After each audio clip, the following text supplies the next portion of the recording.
She had nothing left. No family, no money, no plan.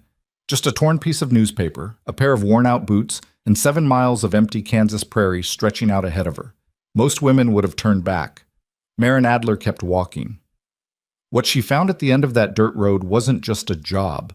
It was a collision between two broken lives that neither of them saw coming. This is the story of what happens when survival stops being enough, and something terrifying called belonging starts to take its place. Stay until the end, and drop your city in the comments.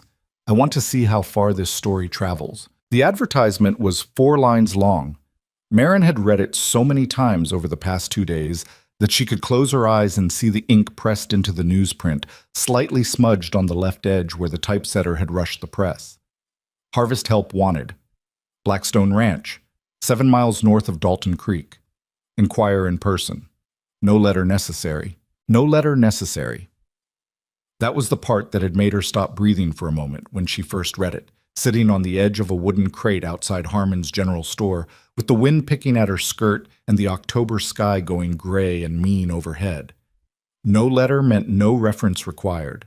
No letter meant nobody had to vouch for her.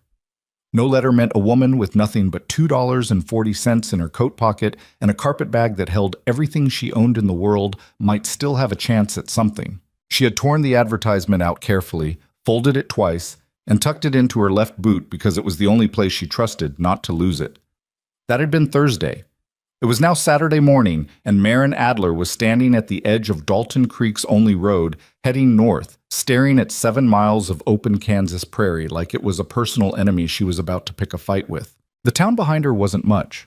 A feed store, a post office, a saloon that smelled like bad decisions even at this hour, a church with a cracked bell tower, and about 24 residents who had been watching her with that particular brand of small-town suspicion she'd grown familiar with over the past 4 days. She'd arrived on the Tuesday stage with a carpet bag and no explanation, paid for 2 nights at the boarding house run by a sharp-eyed woman named Mrs. Holt, and spent those 2 days quietly trying to figure out what in the world she was going to do next. The money situation was not good. $2.40 sounds like something until you do the arithmetic. 2 more nights at Mrs. Holt's would leave her with 60 cents, which was not enough to do anything except feel bad about having only 60 cents. She had no trade to speak of, not in the way the town needed. She could cook, clean, sew, keep accounts, and had spent the last 3 years managing her father's household after her mother passed, but none of those things were hanging on a sign in Dalton Creek looking for a taker. Her father had passed in August. She did not like to think about August. And then there was her uncle's family in Wichita, who had taken her in for exactly 11 days before her aunt had made it quietly but firmly clear that an extra mouth was an extra mouth, and that Maren was 24 years old and capable of finding her own situation. Her cousin Delia had slipped her $1 and a guilty look at the door. Her uncle had not come out of his study to say goodbye. So, 7 miles of Kansas prairie, a torn newspaper advertisement in her boot, $2.40. Maren picked up her carpet bag and started walking. The first 2 miles weren't bad. The road was rutted but solid, the kind of packed earth that held a boot without argument, and the morning light was doing that thing it sometimes did over the plains where it turned everything amber and quiet and almost beautiful if you didn't look too hard at the poverty of the landscape. She kept her eyes on the road and her thoughts on practical things. What she would say when she got there, how she would present herself, whether to mention the accounting work or lead with the cooking. The 3rd mile was when the wind started. Not a storm wind, not yet. Just that low, persistent Kansas push that never really stopped, that found the gaps in your coat and worked at them patiently, that took the warmth you'd built up walking and steadily dismantled it. She'd grown up in Ohio, and Ohio had wind, but Ohio wind had the decency to at least come from a specific direction.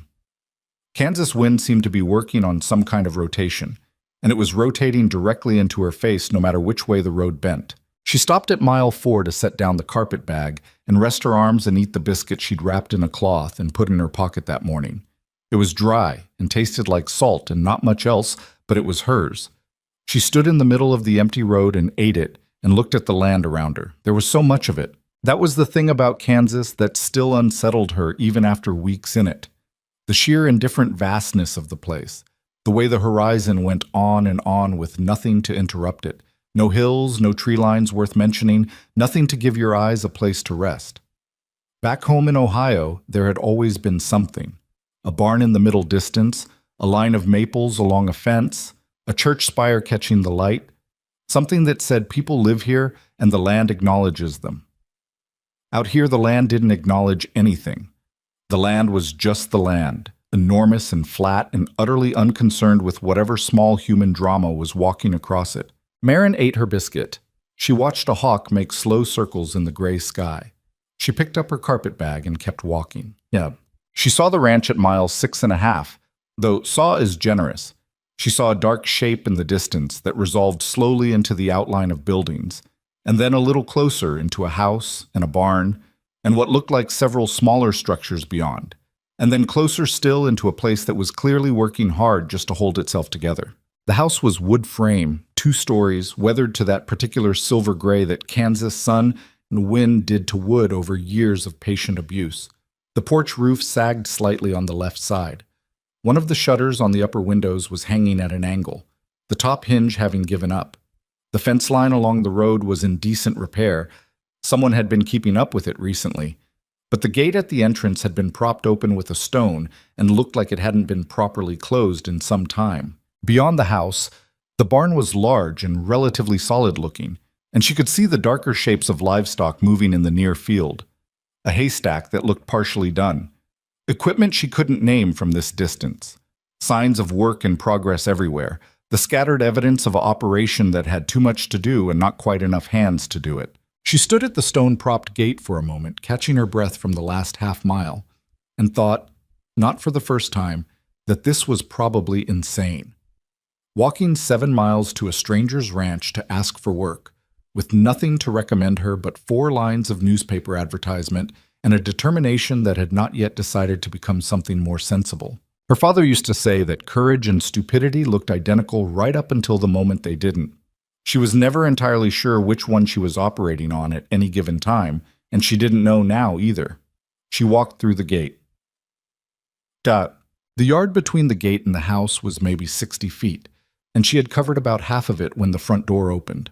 The man who came out onto the sagging porch was somewhere in his mid-30s, though he had the look of someone who had been adding years faster than the calendar did. Tall, well over 6 feet, with the kind of build that comes not from intention, but from years of physical work, wide through the shoulders and chest, his face weathered and angular under a dark beard that needed attention. He wore canvas work trousers, a flannel shirt with the sleeves rolled to the elbows despite the cold, and an expression that managed to combine wariness, exhaustion, and a very well-developed skepticism all at once. He stopped at the edge of the porch and looked at her. She stopped in the yard and looked at him. "I'm looking for Blackstone Ranch," she said. "You found it." His voice was low, careful, not unfriendly, but not particularly the opposite of that either. "I saw your advertisement in the Dalton Creek paper."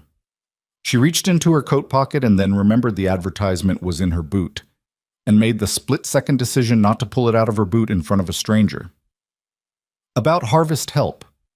He looked at her for a moment, not in a rude way, more like a man processing information that didn't fit neatly into any category he'd been expecting. "You walked from town?" "Yes, 7 miles. "I'm aware." Something shifted very slightly in his expression, not quite a smile, but the territory adjacent to it. "Caleb Mercer," he said, and came down the 2 porch steps. "Marin Adler." He looked at her carpet bag. "You brought your bag." "I didn't know if—" She stopped, squared herself. "I didn't know what the situation would be regarding accommodations. The advertisement didn't specify." "I see." He said nothing else for a moment. She had the distinct feeling she was being assessed with a thoroughness that would have been rude in a parlor and was perfectly reasonable here on the edge of a struggling Kansas ranch with winter 7 weeks out. "How much ranch work have you done?" he asked. "None," she said. "I'm not going to lie to you about that, but I've managed a household for 3 years. I can cook, I can preserve, I can keep accounts if you need that, and I learn fast. The advertisement said harvest help. I can work. My last hired hand left 3 weeks ago. I'm sorry to hear that. Took some of my tools with him when he went." She didn't know what to say to that, so she said, "I'm sorry," again, which wasn't brilliant but was at least honest. Caleb Mercer looked at the sky. That habitual Western rancher's look she would come to know well over the coming weeks, the unconscious assessment of weather and time, and what the light was telling you about what the next 12 hours were going to be, and then looked back at her. "I've got wheat still in the field. I've got winter coming. I've got a house that—" He stopped. "I've got a lot of work and not enough hands." "So do I," Marin said. "A lot of work and not enough hands, and nowhere else to go." That hung in the cold air between them. He nodded, a short, deliberate dip of his chin. "Room is in the house. East-facing. Small. Small is fine. Meals are included. Wages $1.50 a week." She'd been hoping for $2, but $1.50 was more than 60 cents, and a return trip to Dalton Creek with no prospects. "Agreed. You'll need different boots," he said, looking at hers. "Those won't last the month out here." "I'll manage what I have." He picked up her carpet bag from where she'd set it down, which startled her. She hadn't expected that, and turned back toward the house. "Come on then, I'll show you the room." She followed him across the yard and up the 2 porch steps and through the front door of Blackstone Ranch. And the first thing she noticed was that the house smelled like old coffee and wood smoke and something else underneath, something that she could only describe as the particular smell of a house where someone had stopped trying. The room was indeed small. A narrow bed, a wooden chair, a window that looked east toward the open prairie. The curtains were faded blue cotton that had probably been cheerful about 5 years ago. There was a hook on the back of the door and a small iron stove in the corner that someone had laid a fire in at some recent point, the ash still showing in the tray. Caleb set her bag down beside the bed. "Outhouse is around the back of the barn. Pump for water is in the kitchen. I get up at 5. "I'll be up at 4:30, she said. He looked at her again with that difficult-to-read expression. "You don't have to. If I'm going to know the house by the time you need me in the field, I need time to learn it first. 4:30 gives me that." A pause. "Supper's at 6.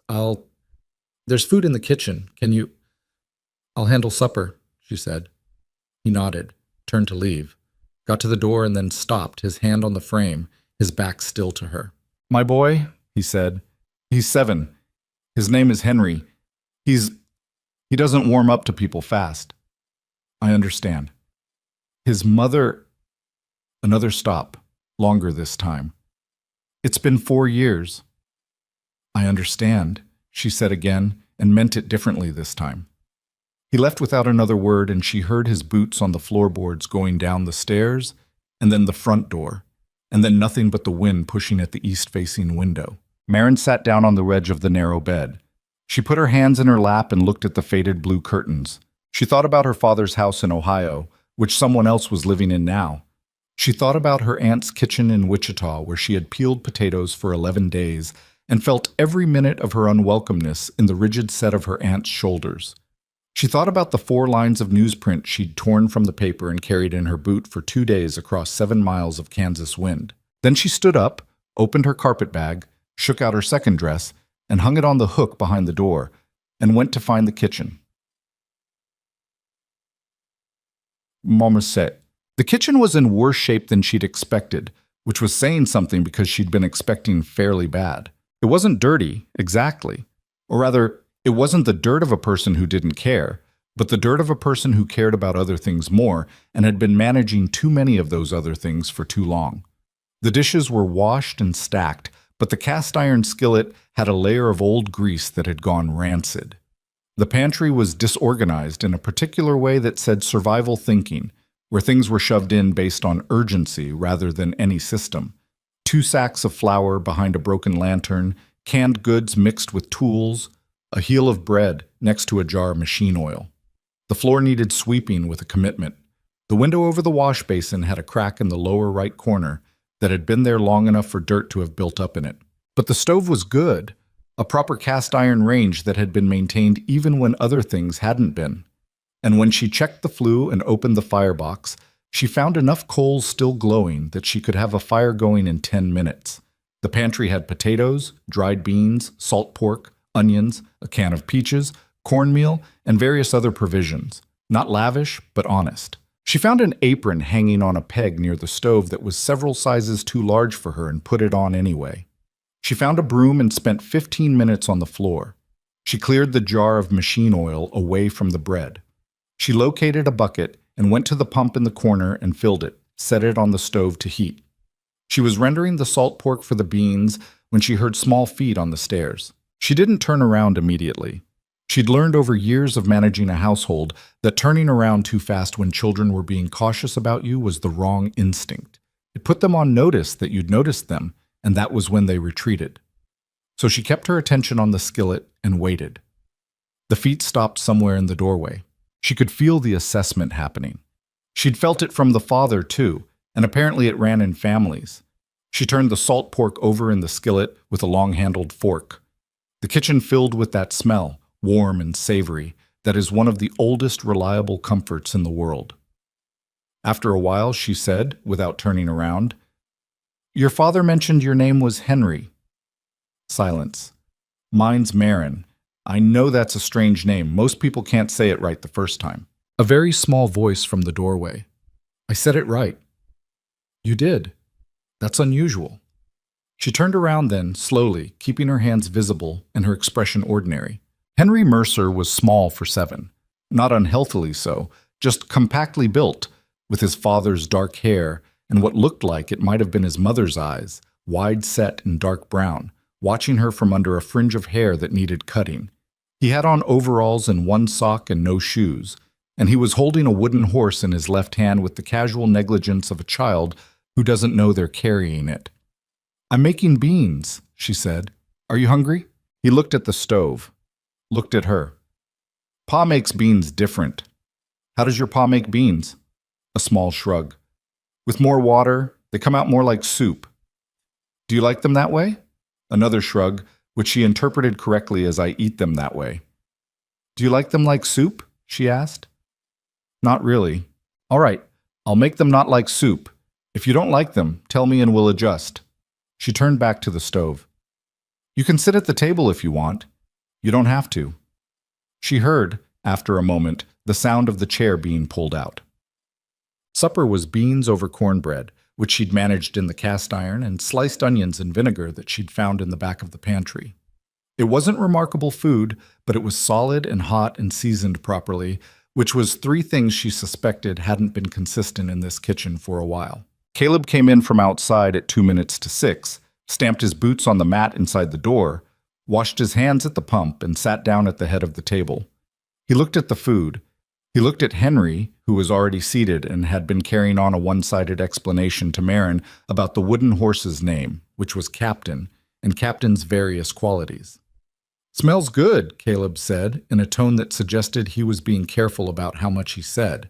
"It's simple food," she said. "I'll get a better sense of the pantry over the next few days." She sat, and they ate. There was not a great deal of conversation.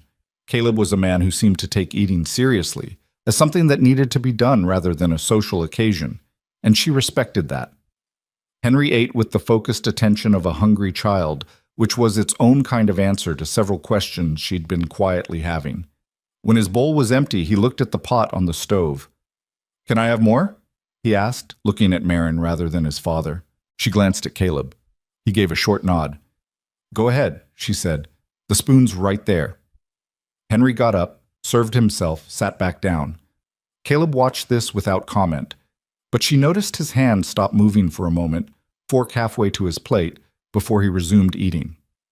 After supper, while she was washing up, Caleb came into the kitchen and poured himself a cup of coffee from the pot she'd left on the stove. "The Farfield," he said. "Still got wheat standing. I've been trying to time the cut between storms. Last week was a loss because of the rain. How much is left?" "Enough that losing it would hurt bad." He drank his coffee, leaned against the counter with the expression of a man calculating things he didn't like the numbers on. "I've been cutting alone since Dykes left, going slow." "I can help," she said. "You said you haven't done field work." "I said I haven't. I didn't say I couldn't." He looked at her steadily. "It's hard work. Harder than it looks." "Mr. Mercer." She set down the dish she was drying.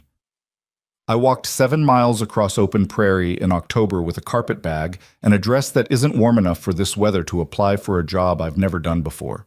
I'm not going to melt at a wheat field. Something happened in his face.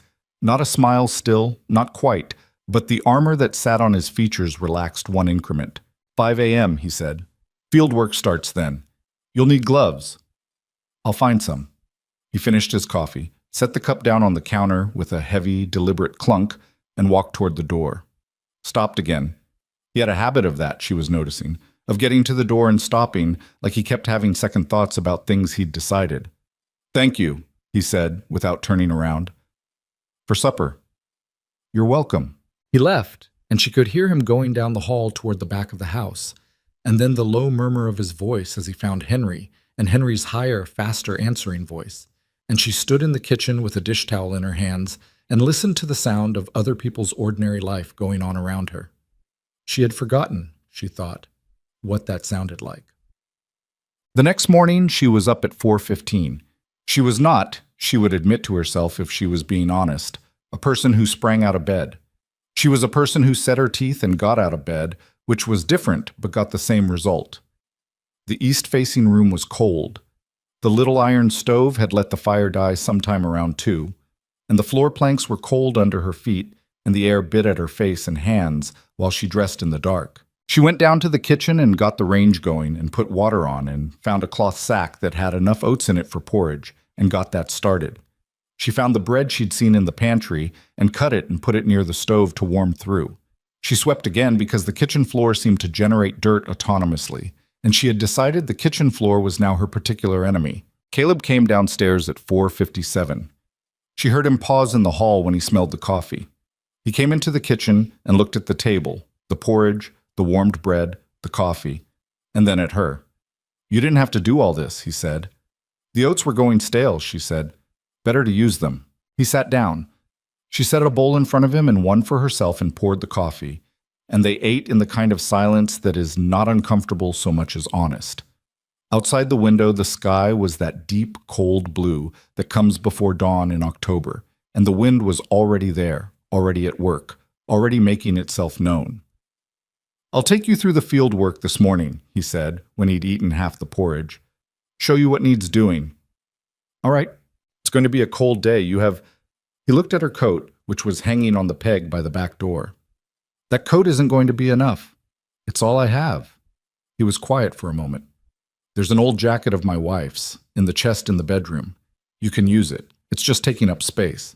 She almost said I couldn't, which was her first instinct, the polite refusal. But her first instincts had gotten her exactly nowhere good lately, and it was October in Kansas, and her coat was not going to be enough. Thank you, she said instead. He nodded and ate the rest of his porridge. And when they both got up to go outside, she went up to the bedroom he'd indicated and opened the chest and found the jacket. It was heavy wool, dark green, with brass buttons, still good. She put it on and it was too wide in the shoulders and too long in the arms, but it was warm, genuinely warm. And she rolled the sleeves up and followed Caleb Mercer out into the cold Kansas morning. The wheat field was a 30-minute walk north of the house, past the barn and the equipment shed and through 2 gates. What was standing looked good.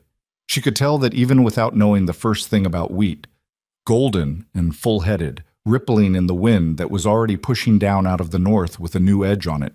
What was also standing, she noticed, was Caleb, with a scythe, looking at the field with the expression of a man doing mathematics that weren't coming out right. Storm came through 12 days ago, he said, still looking at the field. Lost the north section. What's left here is maybe 60% of what I'd expected to put up. And you've been cutting alone. Me and Henry when he gets back from school. He's too young to swing a scythe, but he can rake and bundle. He finally looked at her. You ever handled a scythe? No, I didn't think so. I'll put you on raking and bundling. Slower than 2 scythes, but I can't teach you to swing safely in a morning. What can I learn? He looked at her. To swing safely. Then teach me. He taught her with the patient, practical thoroughness of a man who understood that time was worth more than pride on either side of the teaching. He was not what she'd call warm about it. There were no encouragements, no good job Marins, but he was precise and honest, which she found she valued more. When she was holding the scythe wrong, he corrected her without drama. When she took a first swing that was too wide and killed the rhythm, he told her exactly why without making it seem like an indictment. By the end of the first hour, she was raking. Her shoulders were already complaining. By noon, she was moving slower but still moving, which she decided to count as a victory. They stopped to eat. She'd put biscuits and salt pork and dried apple in a cloth tied to her belt like she'd seen done, though not gracefully, and sat on the cut wheat stubble with the October sky enormous and still gray overhead. Caleb ate without talking. She ate without talking. The wind worked away at everything. "How long has the ranch been struggling?" she asked, because she was never good at silence that held questions in it. He glanced at her, not annoyed exactly, but measuring. "What makes you think it's struggling?" "The fence near the south gate needs 3 new posts. The barn roof has a patch that's been patched before. The pantry's low on things it shouldn't be low on by October." He looked back at the field. 4 years, he said. "Since your wife." "Since Eleanor, yes." He said the name carefully, like something he'd practiced saying in a certain way. "She kept the household accounts." I wasn't paying close enough attention to how much that mattered until it wasn't there." "And Dykes?" "The hired hand." "Dykes was good worker when he wasn't drinking. Problem was, he was drinking more than he was working toward the end." He paused. "I kept him on longer than I should have. Didn't want to manage the problem." She nodded and said nothing, because that was an honest admission and deserved not to be piled on. "You keep the accounts in order?" he asked after a moment. "Yes. My father's business records for 3 years. He was a hardware merchant in Delaware, Ohio. The kind of business where if you don't watch the books, you don't catch the small losses until they're big losses." He was quiet for a moment. "I might take you up on that, looking at the books." "Whenever you're ready." They finished eating. The wind had a real bite to it now, coming down from the north, and when Maren stood up, she could feel it through even the heavy wool jacket. Caleb stood up and looked at the sky. He did that long look, the weather look, eyes moving slowly from north to west to east and back. "We need to move," he said. "Storm?" Maybe not yet, but..." He started walking back to where they'd left the scythe and rake. "We need to move." She followed him back into the field. Her shoulders were screaming and her hands were already starting to blister under the gloves, and there were 7 miles of Kansas prairie between her and Dalton Creek, which was in the other direction from everything she'd ever known. She picked up the rake. 3 days into it, she began to understand the ranch. Not to understand it the way you understand a simple thing, but the way you start to understand a person. In pieces, each one revising the picture slightly from what you'd had before. She learned the pump in the kitchen ran cold in the morning and lukewarm by afternoon. She learned the east gate latch needed to be lifted and pulled simultaneously, or it stuck. She learned that the 2 milk cows in the barn had personalities. The brown one, who had no name she could find out, was agreeable and stood quietly.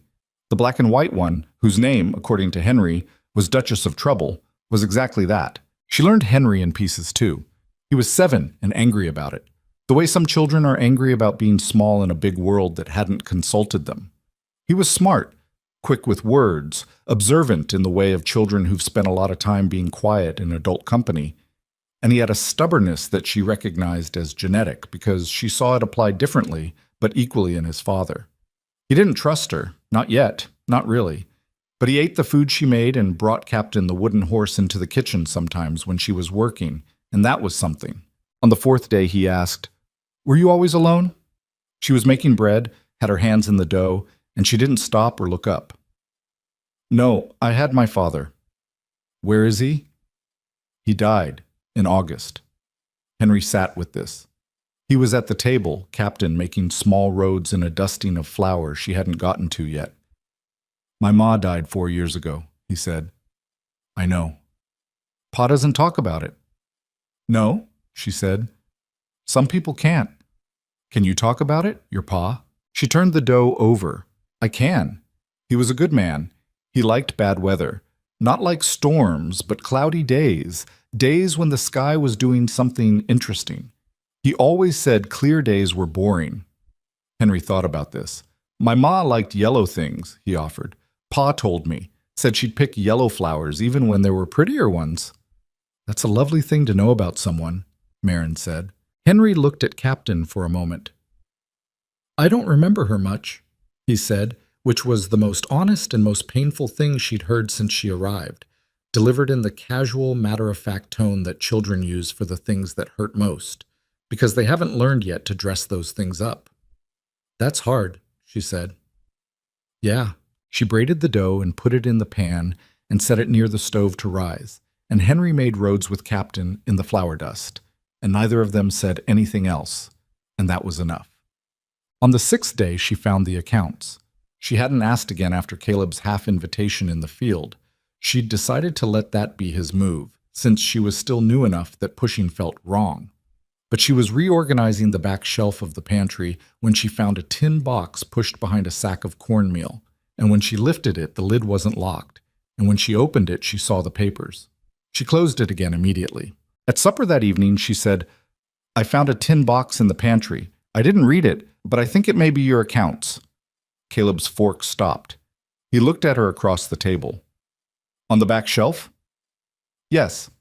He said nothing for a moment. Henry was eating with his characteristic focused efficiency. "I'll look at it," Caleb said. "If you want help." "I'll look at it first," he said. "Of course." She looked back at her plate. After Henry was in bed and she was washing the supper dishes, she heard the scrape of the tin box being opened in the next room. She heard the quiet, very particular sound of a man sorting through papers he'd been avoiding. She heard eventually a slow exhale that was not quite a sigh and not quite a word, but was clearly a man confronting numbers that were worse than he'd been telling himself they were. She finished the dishes and left the kitchen clean and went to bed, and she didn't say anything. He came to find her the next morning before 5. She was already in the kitchen, naturally, and he came in wearing his outdoor clothes like he'd been up a while, and he poured himself coffee and stood at the counter, looking at it, and then he said, "The accounts are worse than I thought." "I'm sorry." "I'm not looking for sorry." He said it without sharpness. "I'm looking for... I need someone to look at them with me, to see what I'm missing." "All right." She dried her hands. "Now?" He looked at her as though the possibility of now had not occurred to him, and he wasn't sure how to handle it. "Now," he said, and pushed off the counter. They sat at the kitchen table in the lamplight, the tin box open between them, and she went through the papers while he watched. She was methodical about it, sorting by date, then by type, building a picture slowly so she could explain it rather than just deliver a verdict. There were debts she hadn't expected, a land note with an interest rate that was quietly compounding in the background like a slow leak, provisions bought on credit at Harmon's store over the past 18 months, 2 pieces of equipment that had needed repair and been repaired at costs that strained what a good harvest should have easily covered. It wasn't disaster, not yet. But it was the kind of situation that became disaster with one bad season, and she suspected he knew it. "The note on the land," she said. "What's the arrangement?" 5 years? I'm in year 3. "And the interest?" He told her. She wrote down the number and looked at it and did the arithmetic. "That needs to be the first priority," she said. "Not the Harmon's debt. That can be managed season to season. But this needs to be current or the interest runs ahead of you. The harvest would cover it, if it goes well." "Yes." She looked at the papers again. "There are also 3 things here you're paying for that you don't need to be paying for. Or not this way." She showed him. He leaned over to look, and she explained, and he listened, genuinely listened. Not the polite listening of a man waiting to dismiss an idea, but the real listening of someone encountering a perspective he hadn't had. "I didn't know that about the tax assessment," he said, looking at one of the papers. "It's easy to miss. My father had the same issue for 2 years before his banker mentioned it." Caleb sat back in his chair and looked at the tin box with the expression of a man who has just been told the situation is difficult but not hopeless, which is a complicated thing to feel. "My wife was better at this than she thought she was," he said. "She always said she was just writing down numbers, but the writing down the numbers was what kept us ahead." "It usually is," Marin said. He looked at her, not assessing this time. Or not only that, something else in it, something she couldn't quite name, that she decided not to try to name. "What do you want?" he asked. "From this, from being here." The question startled her because it was honest and direct, and she hadn't expected it. "What do you mean?" "You walked 7 miles. You left wherever you came from. You're here." He gestured at the kitchen, the ranch, the dark outside the window. What is it you're looking for? She thought about it, gave it the real thought it deserved, because he was asking for honesty, and dishonesty felt wrong in this kitchen at this hour. I don't know yet, she said. I know what I left. I know I can't go back to it. The forward part is still unclear. He nodded, like this was an answer he understood. What about you? She asked, because it seemed fair. He was quiet for a long moment. Outside the window, the wind was doing its early morning business, low and persistent. I've been managing, he said at last, just managing, for 4 years, and I think… He stopped, looked at the tin box. I think I'd stopped expecting anything to get better. She said nothing. Let that sit. Sometimes the most important things a person says need a moment of silence around them so they can hear themselves have said it. He closed the tin box and stood up. It's almost 5, he said. Field. Yes, she said, and got up and put on Eleanor's jacket and followed him out into the cold morning. She did not know, could not have said in that moment, that the forward part she couldn't see clearly was already beginning to take shape right in front of her, in a cold Kansas kitchen with a tin box of bad numbers, and a man who had just, for the first time in 4 years, said out loud that things might be allowed to get better. She did not know it, but she was walking toward it. The second week was harder than the first, which Marin had not entirely anticipated, though she probably should have. The first week had the advantage of novelty. Everything was new enough that the difficulty of it was absorbed into the newness, softened by the simple business of learning where things were and how things worked and what the rhythm of the place demanded. By the second week, that buffer was gone.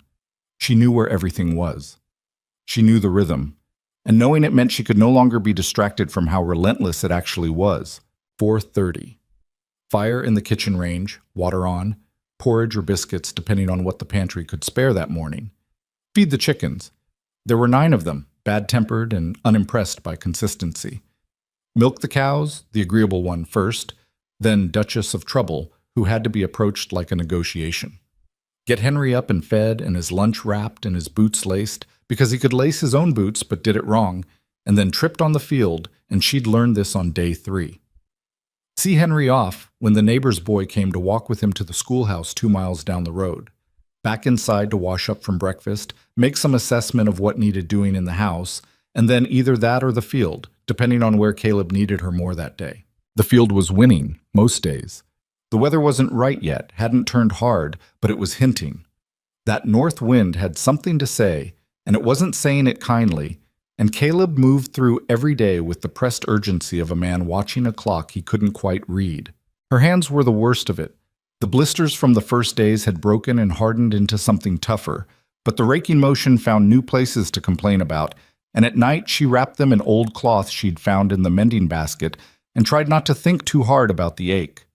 She did not mention this to Caleb. He wouldn't have responded badly. She'd come to understand that about him, that his reserve was not coldness, not really, that underneath the economy of his words there was a man paying careful attention. But she didn't need his worry. She needed to be useful, which was different. One afternoon in the second week, old Tom Garrett rode up to the fence line while she was raking the far edge of the cut section. Tom Garrett ran the neighboring spread to the east, she'd been told by Henry, who had delivered this information with the particular emphasis of a child sharing gossip he doesn't entirely understand. He was in his 60s, weathered to something close to jerky, with a gray mustache and the sharp eyes of a man who had been assessing other people's situations for most of his life and finding them wanting. He stopped his horse at the fence and looked at her for a long moment before he spoke. "You the woman Mercer hired?" "Yes." She kept raking. "You're doing field work." "I am." He was quiet for another moment. "Where are you from?" "Ohio originally, most recently Wichita." "Uh-huh." She could feel him still looking, the way you feel a draft from a bad window. "Caleb know what he's doing, hiring a woman for field work?" She stopped raking, looked at him directly. "Mr. Mercer knows what his fields need. I'd say that's his business to know." Tom Garrett looked at her for a moment longer, and then something happened at the corner of his mouth that might have been approval or might have been the beginning of disapproval, and she couldn't be sure which. He touched the brim of his hat and rode away without another word. That evening she mentioned it to Caleb briefly because she thought he should know a neighbor had been watching his operation. She described the exchange without emphasis and without asking for a reaction. Caleb's jaw moved slightly. Tom Garrett minds other people's business more than his own. Seemed that way. He give you trouble? No, he was rude. That's different from trouble. Caleb looked at her across the table. You draw a line between those two things? I draw a lot of lines, she said, and went back to eating. Something shifted at the corner of his mouth. The near smile, the one she'd seen on their first day, that lived just below the surface of his face and rarely made it all the way up. Henry saw it too. She could tell because Henry tracked his father's face constantly, with the vigilance of a child who has been the main emotional barometer of a household, and when he saw it, something in his small shoulders loosened very slightly. She noticed that, filed it away. The evenings were when the silence of the ranch pressed hardest. Not an empty silence. There was always wind, always the sounds of the livestock, always the small domestic sounds of a household running, but the specific silence between adults who were being careful with each other, who had things they were circling around without being ready to approach directly. Most nights, Caleb sat at the kitchen table after Henry was in bed and worked through whatever accounting or planning needed doing, and Marin sat near the stove with the mending basket, because there was always mending. Henry's clothing had the destruction patterns of a 7-year-old's clothing everywhere, and beyond that there were Caleb's work clothes, worn hard, and curtains that were giving up along the seam lines. They didn't talk a great deal during these evenings, but they were in the same room, which was its own kind of conversation. One night, maybe 10 days in, Caleb set down his pencil and said, without preamble, "What was your father's business like in Ohio?" She looked up from the shirt she was hemming. Hardware, nails, wire, tools, lumber by order. He had it for 22 years. Did he build it himself? He bought it from a man who was failing at it and turned it around. He always said he didn't build it so much as rescue it. She paused. He had a talent for seeing what was wrong with something and fixing just that thing. Not everything, just the thing that was causing the other problems. Caleb was quiet for a moment, looking at the table. What was wrong with this place when you got here? In your assessment? The question surprised her a little. Not because it was strange, but because it was direct, in a way that she hadn't expected from him yet. You want an honest answer? I wouldn't ask otherwise. She set the shirt down. The work was getting done, the immediate work. The livestock, the field, the basic functioning. But there was no system. Everything was being responded to instead of anticipated. The pantry was managed by emergency rather than by plan. The accounts... She hesitated. The accounts had been avoided because looking at them hurt. He was looking at her steadily. That's not a criticism, she said. You were one person managing more than one person can manage. You made the choices you had to make about where the attention went. It is a criticism, though, he said. Not defensively, just accurately. A fair one. Maybe, she said. But unfair circumstances produce reasonable responses that look wrong from the outside. He picked up his pencil again, turned it in his fingers. Eleanor used to say that I fixed the things I could see and ignored the things I couldn't. It was the second time he'd mentioned Eleanor by name. She kept her face neutral and her voice steady. Was she right? Usually, he said. About most things. He set the pencil down again, a gesture of putting something away. She'd have liked you, I think. She didn't have much patience for people who talked around things. Marin felt something shift in her chest.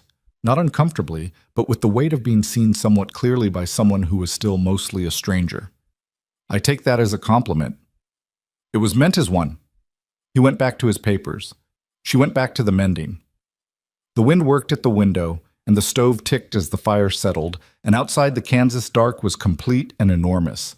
And inside the lamp threw a circle of warmth, just big enough for two people to sit in. The thing she was trying not to examine too closely, was that it wasn't uncomfortable. It should have been uncomfortable, probably. She was a stranger in someone else's house, doing work that was beyond what she'd contracted for, sitting in someone else's kitchen while that someone else looked over his failing accounts. And none of it was what she'd planned when she'd folded that newspaper advertisement and tucked it into her boot. But it wasn't uncomfortable, and she wasn't entirely sure what to do with that. The weather broke in the third week, and not gently. It came from the northwest on a Tuesday afternoon, when the sky had been doing something Marin now recognized as preliminary. That thick yellow-gray light that arrived before serious weather. The pressure in the air that she'd started to feel across the back of her shoulders. Caleb had looked at the sky at noon and told her they needed to bring in as much of the far section as possible before it hit, and they'd gone at it hard, him swinging and her raking and bundling with a speed that was less technique and more determination. The rain came in at about 4 o'clock. Not a disaster rain, not this time. Not the kind that could flatten standing wheat, but a cold driving thing that soaked through her coat and Eleanor's jacket underneath and turned the field into something that sucked at every step. They kept going another 20 minutes until Caleb said curtly, "House?" and she didn't argue. And she didn't. They came in through the back door, both of them dripping, and Marin went straight to the stove and started rebuilding the fire that had gone low while they'd been outside. Her hands were stiff with cold. She was making them do the work anyway. Unlatch the firebox, adjust the flue, feed kindling, and she was doing it with the focused mechanical attention of a person who knows that if they stop to think about how cold they are, they'll make it worse. Caleb was at the pump, washing the mud off his hands with water that was certainly not warm, his jaw set against the cold the same way hers was. "How much did we get in?" she asked, without turning from the stove. "Enough to make a difference. Not as much as I wanted." "When will it let up?" He looked at the window. "Tomorrow morning, probably. Maybe tonight. Then we'll see what's left standing." Henry came down the stairs in the particular clatter of a 7-year-old who has heard the back door and has opinions about what's for supper. He stopped at the bottom of the stairs and looked at both of them. Wet, muddy, Marin's hair completely undone from where it had been pinned, Caleb's beard running rivulets. "You look terrible," Henry said with the cheerful honesty of a child. "Thank you," Marin said. "Did the storm get the wheat?" "Some of it," Caleb said. Henry absorbed this with the seriousness of a child who understands, at some level, that some of the wheat is not a good answer, even if he can't do the full arithmetic on why. He looked at his father's face, doing that barometric check, and then apparently decided that the situation required a practical contribution. "I can set the table," he said. "That'd be good," Caleb said.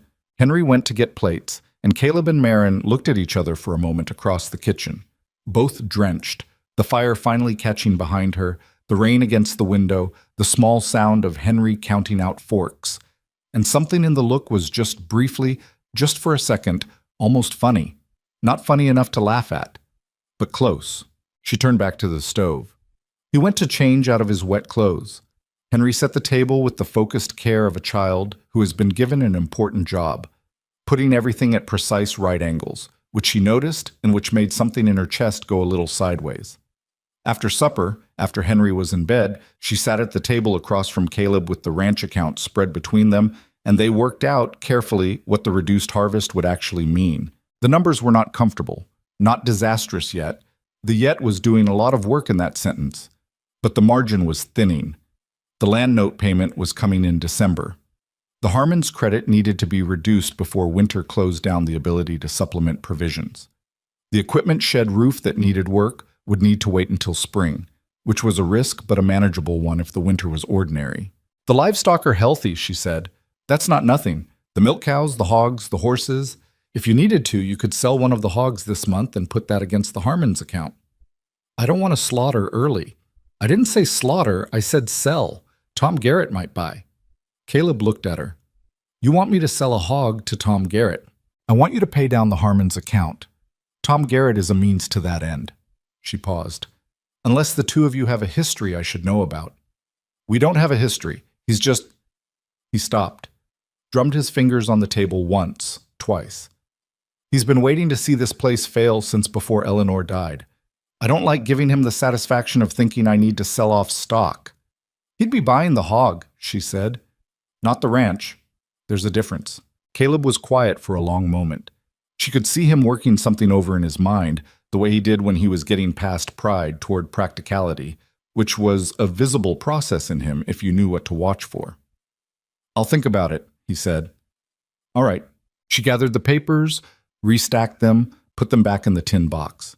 Caleb watched her do it with an expression she was learning to read as something between gratitude and discomfort, the look of a person who needs help and is not entirely comfortable needing it. "It's not charity," she said, without looking up from the papers. "Working through numbers together, it's just two people thinking about the same problem." "I know that. I know you know it. I'm just saying it out loud because sometimes it helps." He looked at her for a moment. "Does it help?" She thought about her father, about the evenings they'd spent at a similar kitchen table in Ohio, going through similar papers with a similar lamp throwing a similar circle of light, her father turning a pencil in his fingers the same way Caleb did, the two of them working a problem that neither could solve alone. "Yes," she said. "It helps." The next morning, the rain had stopped and the sky was that cold-washed blue that follows a storm, brilliant and sharp-edged, and the field damage was less than she'd feared. The rain had come sideways rather than straight down, which mattered with wheat, and most of what was still standing in a way that could be cut. Caleb walked the field first while she made breakfast, and when he came back in, his expression was better than it had been the night before. "We can finish the cut section today if the ground firms up enough by mid-morning," he said. "I'll be ready when you say." Henry was at the table eating his porridge and studying his reader for school, the book propped against the sugar bowl, his lips moving slightly with words. He did this every morning, this morning reading, and she had come to find it quietly pleasant, the small sound of a child teaching himself things. "Henry," Caleb said, and the boy looked up. "After school today, I need you in the barn. Not the field, not the yard. Barn. You hear me?" Henry's eyes went a little sharp with the attention of a child filing information. "Is something wrong with one of the animals?" "The south stall needs mucking out and I haven't had time. Can you start it?" Henry looked briefly like he wanted to negotiate, then apparently did the calculations on whether that was a winning proposition and decided it wasn't. "Yes, sir." "Good man." Henry went back to his reader. Marin put a plate in front of Caleb and went to get her own, and when she sat down, Caleb said quietly, so it didn't carry across the table, "He's been wanting to help more. I keep telling him he's too young. He's not too young for the barn work." "I know." He looked at his plate. "I keep treating him like he's still 5. "Fathers do that," she said. "Mine did it with me until I was about 12 and took over his accounts without asking, and he ran out of reasons to say I was too young." Caleb looked up at her, and there it was again, that near smile, that thing that lived just under the surface of his face. "You just took them over." "He left them on the kitchen table. That was practically an invitation." He shook his head, once, the way a person does when they're amused and trying to be dignified about it. Henry looked up from his reader at whatever shifted in the air, looked at his father, looked at Marin, and went back to reading with the focused unconcern of a child pretending not to be curious. She was at the field by mid-morning when the ground had firmed enough that the boots didn't sink. The sky stayed clear, cold, brilliant, that November close October blue that had no warmth left in it, and she raked and bundled with the rhythm she'd built over 3 weeks, the one that had stopped feeling like effort and started feeling like a thing her body just did. Caleb worked the scythe steadily down the rows ahead of her, and she followed, and the cut section grew, and the bundled wheat stacked in the field like rough-edged towers, and by mid-afternoon she could see the shape of the thing. How much was going to get done, what would remain, what the winter would bring. She didn't like all of it, the calculation, but she could see the shape of it, which was better than not being able to see. Tom Garrett rode by the fence line again at around 3. This time he looked at the field for a long moment, looked at her, looked at Caleb in the distance, and rode on without stopping. She watched him go. That evening she told Caleb she thought Garrett was reconsidering whatever opinion he'd formed about the ranch's prospects. "What makes you say that?" "The way he looked at the field. First time he was looking at what was wrong with it. This time he was looking at what was getting done." Caleb considered this. "You read people fast. My father's hardware store. You learn to read who's going to buy, and who's going to complain, and who's going to walk out. 3 different kinds of looking." "What kind does Garrett have?" "The kind that would buy a hog," she said, "if you gave him the chance to think it was his idea."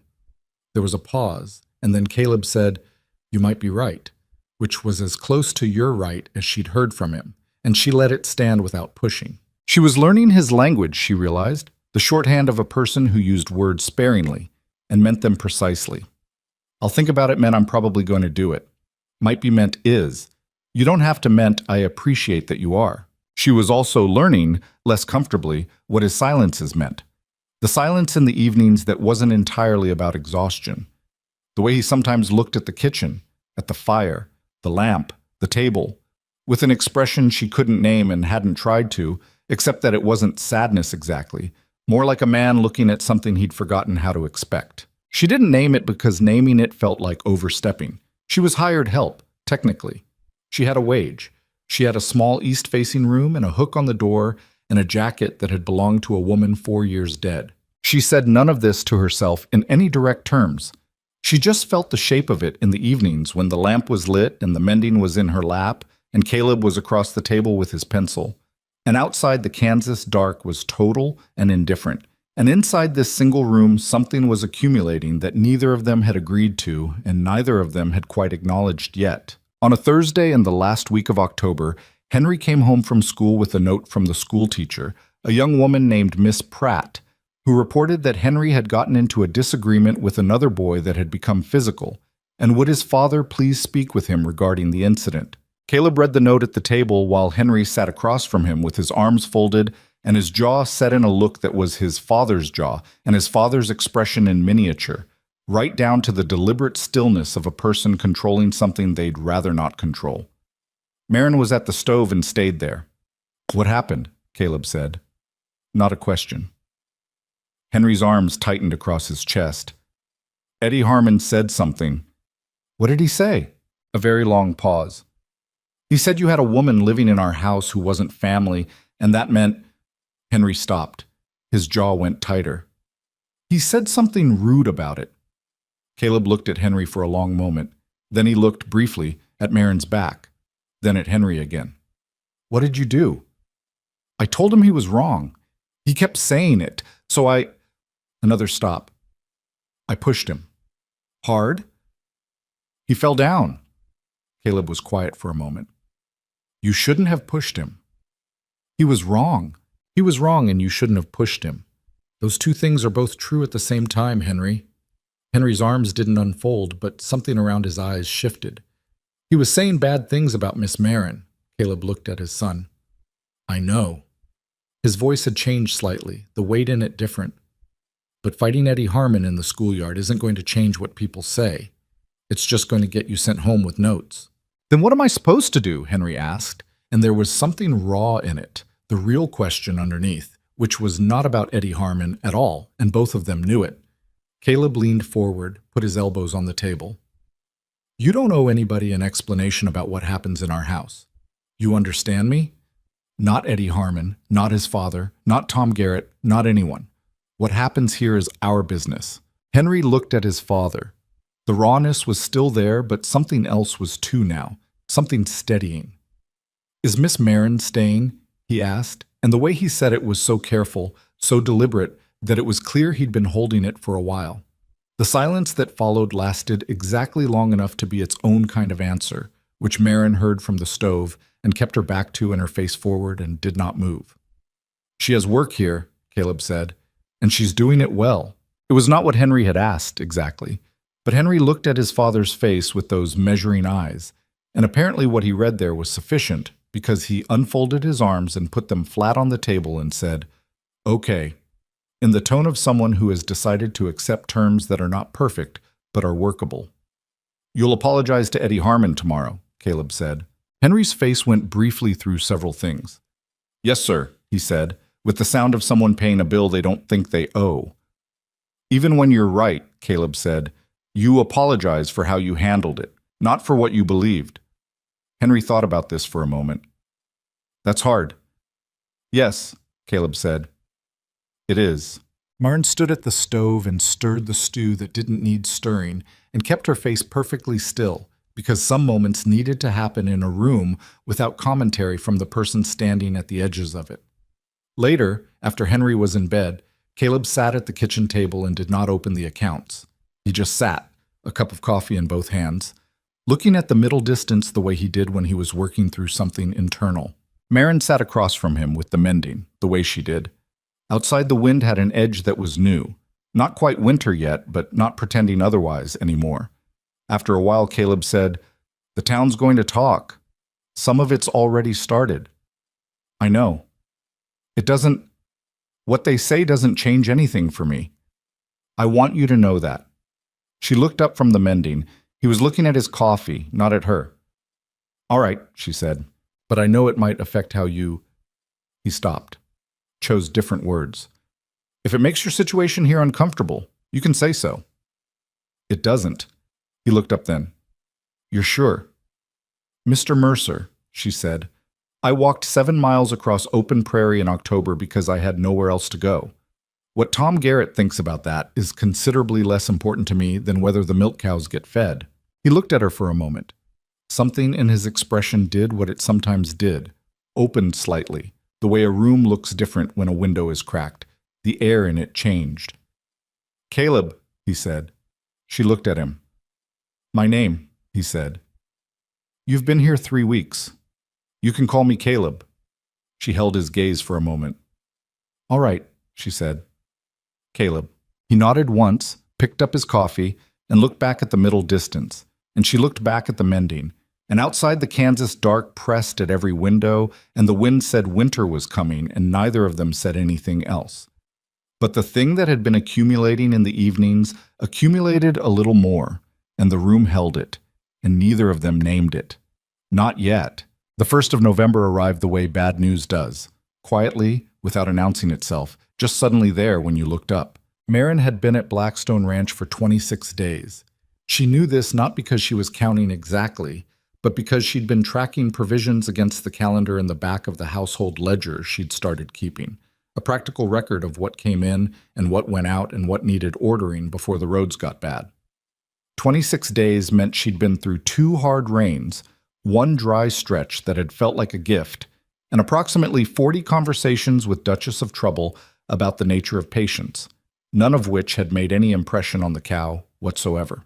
The wheat was almost in. Not all of it.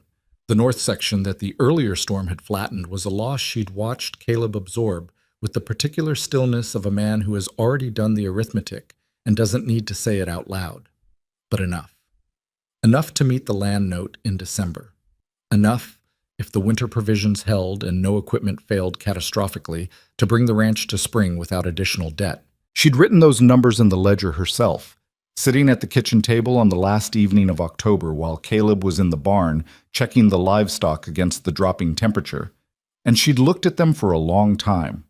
Not comfortable numbers, numbers that required everything to go reasonably right, but real numbers, honest ones, and she'd found, somewhere in the past 3 weeks, that she preferred honest hard numbers to comfortable vague ones. The sky on the 1st of November looked wrong from the moment she was up. She noticed it while she was crossing the yard to the chicken coop at 4:45, that particular flatness to the darkness overhead, a thickness to the air that was different from ordinary cold. She stood in the yard for a moment with the feed bucket in her hand and looked north, where the real weather always came from in this part of Kansas, and the north was doing something she didn't have the vocabulary for yet, but that her body registered as a warning. She mentioned it to Caleb when he came down for breakfast. "The sky looks wrong." He was at the pump, and he stopped. "What kind of wrong?" "Heavy, very still, the kind of still that doesn't feel like calm." He went to the back door and opened it and stood there for about 30 seconds looking north. And when he came back inside, his expression had gone into that focused, closed-down mode she'd come to recognize as his version of alarm. He didn't panic, Caleb Mercer. She doubted he knew how. But he got very deliberate, very specific, the way a man gets when he's converting fear into a list of things that need doing. "When?" she asked. "Maybe tonight, maybe tomorrow morning." He sat down and ate breakfast with mechanical efficiency, his eyes going to the window at intervals. "There's wheat still standing in the east section, 6, maybe 8 rows. We go now? As soon as Henry's at school." She was already untying her apron. They were in the field by 7:30, cutting and raking with a speed that had nothing graceful about it. Caleb swung the scythe with the concentrated force of a man who understands that this is not the time for technique, and Marin followed behind him and raked with her shoulders, screaming from the first hour, and kept going anyway because the sky in the north was getting thicker, and the wind had started, that low warning push that she now recognized as something the land was doing before it really committed. By 10 o'clock, the temperature had dropped 8 degrees. She knew this not from a thermometer, but from her hands, which had gone from aching to something beyond aching to a kind of determined numbness. She kept raking. The bundled wheat stacked behind her. Caleb was ahead, relentless, the scythe arc steady and hard. They didn't talk while they worked. There wasn't spare air for it. At noon, Caleb looked at the sky and then at the remaining rows and did some calculation she couldn't follow. 2 more hours, he said. Maybe less. Of time? Of weather holding. He looked at the remaining wheat. We're not going to get it all. How much do we need to get? He pointed. That section there and the 2 rows east of it. The rest, losing the rest won't break us. Losing that section will. She looked at where he was pointing, looked at the sky. Then that's where we go. They moved to the priority section and went at it with everything left. And by 1:30 in the afternoon, the wind had come up hard from the north, and the first edge of the storm was visible on the horizon. Not just cloud now, but something with structure, something moving with intention, and Marin could feel it in the air like a pressure change, like the sky was being pressed down. Marin, Caleb's voice was sharp. Enough. We get the bundles in, and we go. She looked at the rows still standing, maybe 30 feet, maybe less. I'll finish the bundling. You get the bundles on the wagon. Marin, 30 feet, Caleb. Go get the wagon. He looked at her for one long moment, and she could see him calculating whether to argue. And then apparently he decided the time spent arguing was more expensive than trusting her. And he went. She bundled with both hands, fast and rough. Not neat. Not the way she'd learned to do it. Just bound and tied and stacked. And the wind was pushing at her hard enough now that she had to lean into it. And the sky had gone that particular yellow-green that she now knew meant something serious was coming. Her hair had pulled entirely loose from its pins and was across her face, and she kept pushing it back with her forearm because her hands were full. Caleb got the wagon up to the field edge and started loading. She kept bundling. The temperature dropped again, noticeably, the kind of drop you feel in your teeth. The first sleet hit when she was on the last row. Not rain, not yet. Sleet, small and stinging, driven sideways by the wind, finding every exposed piece of skin with precision. She kept moving. The last bundle. She tied it wrong twice because her hands weren't cooperating and had to redo it, and by the time she lifted it and carried it to the wagon, the sleet had become something between sleet and snow, and the visibility to the north was about 50 yards. Caleb took the bundle from her hands without speaking. His face was wet with sleet, his beard full of it. That's all of it? She asked. That's all of it. Get up. He meant the wagon.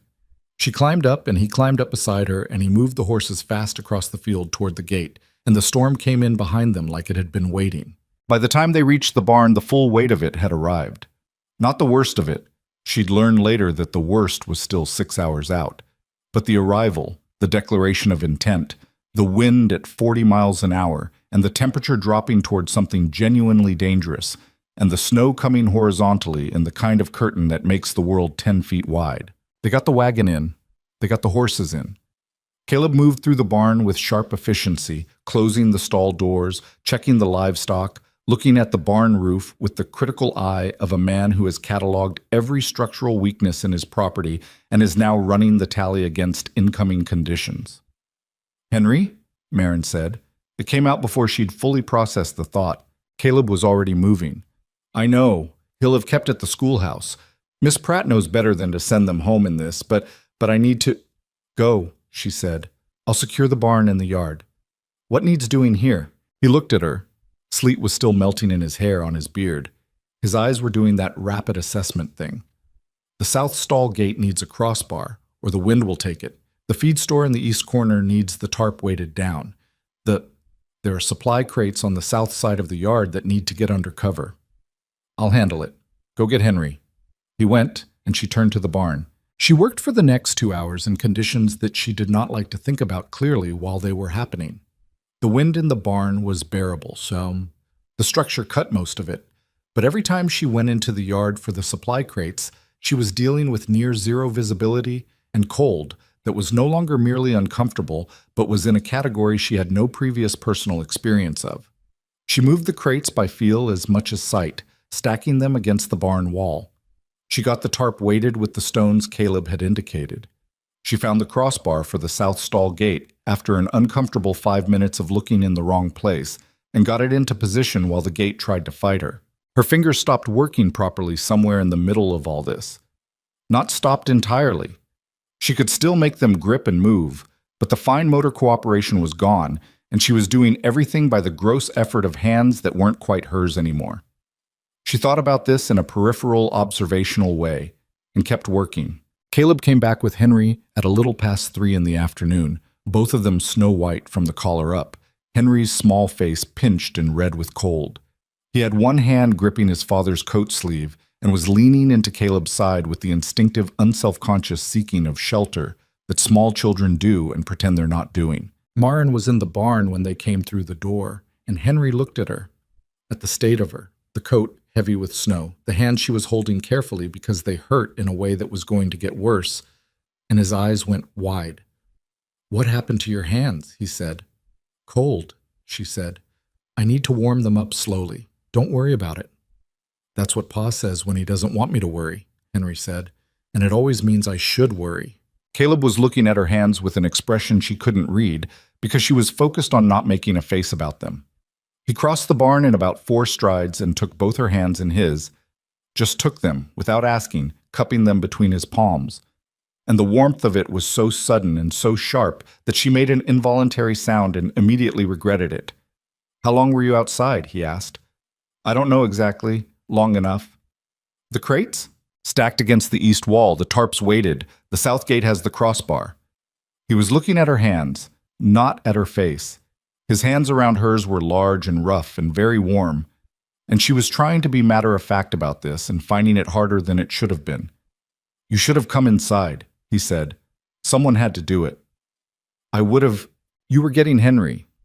She pulled her hands back gently because she could feel them again now, which was progress, and because she needed to be able to think clearly. "The barn's secured. The yard's as good as it can be. What else needs doing before the full storm hits?" He looked at her for a moment with something complex moving through his expression. Then he shifted into the deliberate, practical mode she knew. "House," he said. "We need to check the window seals and get the water situation sorted before the pump freezes. Firewood needs to be brought in and stacked inside." "I'll take the firewood. Henry can help." Henry, who had been watching all of this with the alert, careful attention he brought to everything involving the adults in his life, straightened slightly at the mention of his name. "I can carry the big pieces," he said, with dignity. "I know you can," she said. They worked the rest of the afternoon in that wordless coordination that had developed between her and Caleb over the past 4 weeks, each of them taking a piece of the problem, checking in through look and brief word rather than extended discussion. Henry carried firewood with genuine commitment, hauling pieces nearly as big as himself in a display of determined effort that she watched from the corner of her eye and did not comment on because he was clearly doing it partly for an audience, and the best response to that was to act like she wasn't one. The storm fully arrived at 6 in the evening. She knew it arrived because the house, which had been shuddering at intervals in the heavy gusts, suddenly went into a sustained shudder that was different. Not a gust, but a constant pressure, like the whole building was leaning against something that was pushing back. The windows flexed, the lamp flames bent sideways in the drafts coming through the window seals despite the cloth she'd stuffed into the gaps. The sound of it was not like the wind she'd known before, not like Ohio's storms, or even like the Kansas rainstorms she'd come to recognize. It was something foundational, a noise that came from everywhere at once and seemed to get inside her chest and do something to her breathing. She was at the stove making the supper she'd planned out that afternoon in the gaps of work. A proper beef stew, with the last of the November provisions she'd been saving, because if there was ever a night for a real meal, this was it. Henry was at the table with Captain the Wooden Horse, making him walk across the tablecloth in a circuit that he'd been repeating for about 20 minutes with the self-sufficient focus of a child who has long practice at entertaining himself. Caleb came in from checking the back of the house. He'd been going around every half hour, checking for anything the wind was getting into, and stood in the kitchen doorway and said, "The barn is holding." "Good. I'll go out again in an hour." "I'll go with you." He looked at her. "You don't have to, Caleb." She said his name with enough flatness to make the point without making an argument of it. He had stopped trying to tell her she didn't have to do things about 10 days ago, mostly, but weather like this brought the instinct back. "I'll go with you." He said nothing, which meant yes.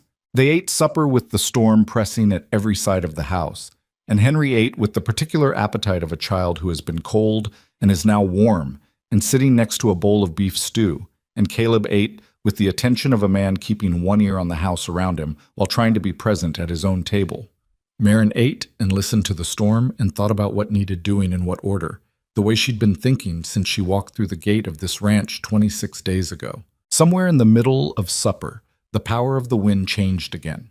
She felt it before she heard it, a shift in the pressure, in the quality of the sound, the house moving slightly differently under the gust. Caleb put down his fork. "What was that?" Henry asked, because he'd felt it too. "Nothing," Caleb said, and stood up and went to the window. "Pa," Henry said, in the tone of a child calling out the second time he was told something wasn't something. "Just the storm settling in," Caleb said, looking out the window into the darkness that was complete now, the snow and the night having merged into a single solid thing. He could see nothing, but he kept looking. "It's all right, Henry." Marin watched Caleb's back. She could read the set of his shoulders well enough by now. The thing she was seeing there was not "it's all right." After supper, after Henry was in bed, a negotiated surrender because he didn't want to go and said so with considerable eloquence about his ability to be helpful before Caleb's expression made the decision final. They put on their coats and went out to check the barn. The force of the wind when she opened the back door was enough that she grabbed the door frame with one hand as a reflex. Not because she would have fallen, just the body's instinctive response to that much pressure from an unexpected direction.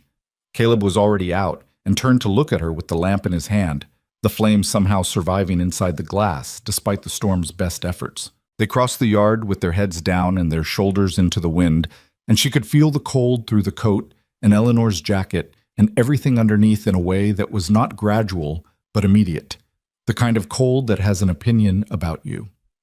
The snow was 5 inches down already and coming fast, and each step broke through a crust of ice on top and into the softer snow below, which made the walking unstable. The barn door required both of them to open against the wind and both of them to pull shut behind them. And then they were inside and the noise dropped by half, which felt like silence even though it wasn't. The livestock were unsettled. She could tell that immediately. The particular sound of animals that are not in distress but are very much aware that something is happening and don't care for it. Duchess of Trouble was stating her views about the situation in a low, continuous complaint. The horses were moving in their stalls, not panicking, but alert. Caleb went through each stall methodically, checking, speaking low to the animals, his voice different with them than it was with people, quieter, slower, the guard he kept up around human interaction largely absent. She watched him with the brown cow for a moment, the way his hand settled on her flank and stayed, the way his voice went somewhere between instructive and just simply there. She checked the water troughs. Not frozen yet, but getting there. She found the spare hay Caleb had moved in that morning and made sure it was accessible. She found a place where the wind was getting through a gap in the east wall, the cold air a needle against her face when she walked past it, and called to Caleb. He came over and looked at it and said a word under his breath that was not polite. "I've got that gap patched twice this year," he said. "The board keeps going." "Do you have material?" "Yes." "Not ideal material, but—" He was already moving to the tool corner. "Hold the lamp." She held the lamp while he worked, the wind finding the gap and finding also every other small weakness in the barn wall with the commitment of something that didn't have anything else to do tonight.